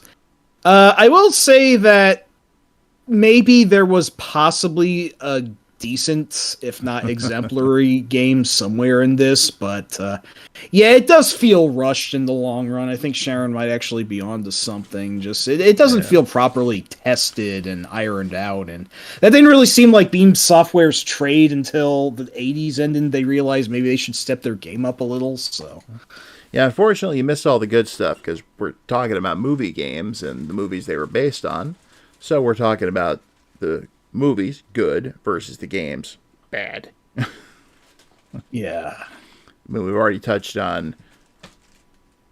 we've flat out discussed RoboCop, Predator, Terminator, Who Framed Roger Rabbit, and the other one we did, Ghostbusters. But since we're basically done with Back to the Future, we'll just let you know, episode 3. Now, we don't have an immediate roundtable planned, although there's a couple I'd really like to go ahead and do. In the event we don't get that planned and set up within the next week or so, we'll come back with episode 3, which is going to be titled The Weapon. We'll let you know what that means, obviously, the night we do it.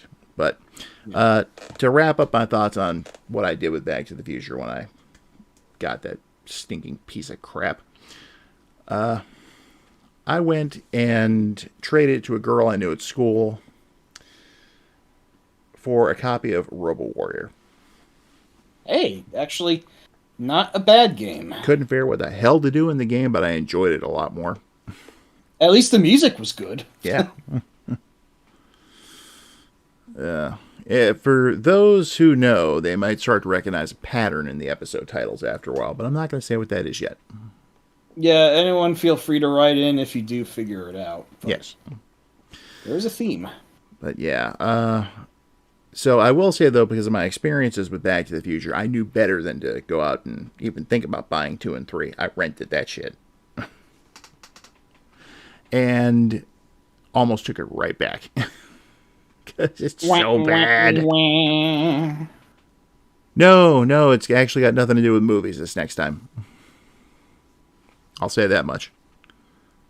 Yep. Mad Max was also one I've possibly debated bringing up, but I don't really remember anything from the game except that it sucked. And It seemed to mainly be based on the Road Warrior, but yeah, we don't know for sure. yeah. So we've been trying to talk about movies that the games were directly based on and were bad. Hmm. Otherwise, we would have been covering good stuff like, oh, name a good one. Batman? Yeah, I did actually suggest Batman as a possibility, but we apparently had talked about him before in a prior round table, so we vetoed that. Yeah, we did. We did a superhero games stream sometime last year, I think. Yeah, that sounds right. So, but we would have come up with something, maybe Gremlins 2. The NES game is good. Yeah, it is, and also Sunsoft, as it were. Yeah, Top Gun, fun, but yeah, nothing to do with the movie. Yeah, we Which, vetoed that because Rob actually likes the game, and I personally think the movie is overrated. But well, I think the movie's hot overrated take. too. But Wait, what was? Top Gun. Oh, you also think it was okay? Yeah. Cool. Common ground, huzzah! As far as I'm concerned, there was one movie in the '80s that featured the U.S. Navy and F-14s that I liked, and it wasn't Top Gun. That was the final countdown, wasn't it? Damn right. Damn right. Love that Actually, movie. a very underrated one. Speaking of time travel, actually, yeah, if you like Back to the Future, go see the final countdown if you haven't. Yeah, it's like a large scale episode of the Twilight Zone in the end, Yeah, yeah. That's actually a pretty good pitch for it. and it was produced with full cooperation of the U.S. Navy at the time. Oh, interesting. Half You know, the it's funny. I actually, when I saw it, it didn't really even feel like military propaganda to me. Unlike Top Gun, which is very fucking blatantly that. no, they just wanted to tell a story. Yeah, exactly. And it's funny though, a lot of the sailors you see on board the Nimitz, they're just crewmen, like Damn. actual naval crewmen. Wow, that's really cool. And yeah, Rambo is another one, and we could have done that one. It was directly based on First Blood Part 2, but in all honesty, I barely played that one. Yeah, plus I would have preferred to discuss First Blood instead of its sequel, but that wasn't in the cards, so Yeah, yeah. we could have talked about Rambo 3, the movie, and the Genesis game. That's true. That one's actually a pretty good game, but unfortunately I don't think First Blood ever got any game adaptations, or if it did, it was like something for this Commodore 64 I don't know about, so Yeah, we wouldn't have talked about the Goonies 2 since there was never a movie. We would, unfortunately, yeah. if we were doing good games, we would have discussed the Goonies, but we did cover that last time we streamed on the Konami Famicom imports. Yeah, immediately the previous roundtable, so Mm-hmm. definitely would have been redundant in this case. Yeah, I felt it was a good first generation kind of NES game, Rex. It was, and I enjoy it. It was worth the whatever Yeah. small price it was I paid for it. It may not have been anything too ambitious, but I like it. Mm-hmm. It's very old school Konami. Very. Huh, Cobra. Yeah, I think they did, but I never saw Cobra. I probably should rectify that. Based on the Stallone movie? Mm-hmm. Oh, that one's crazy. That reminds me. The villain in that film of what was he? The Night Stalker, the Night Slasher, or whatever. No, I never saw the movie. Oh, never mind. I was going to mention that the guy who played him, Brian Thompson, was also one of the thugs who attacked Arnold in the Terminator alongside Bill Paxton. But, Oh, really?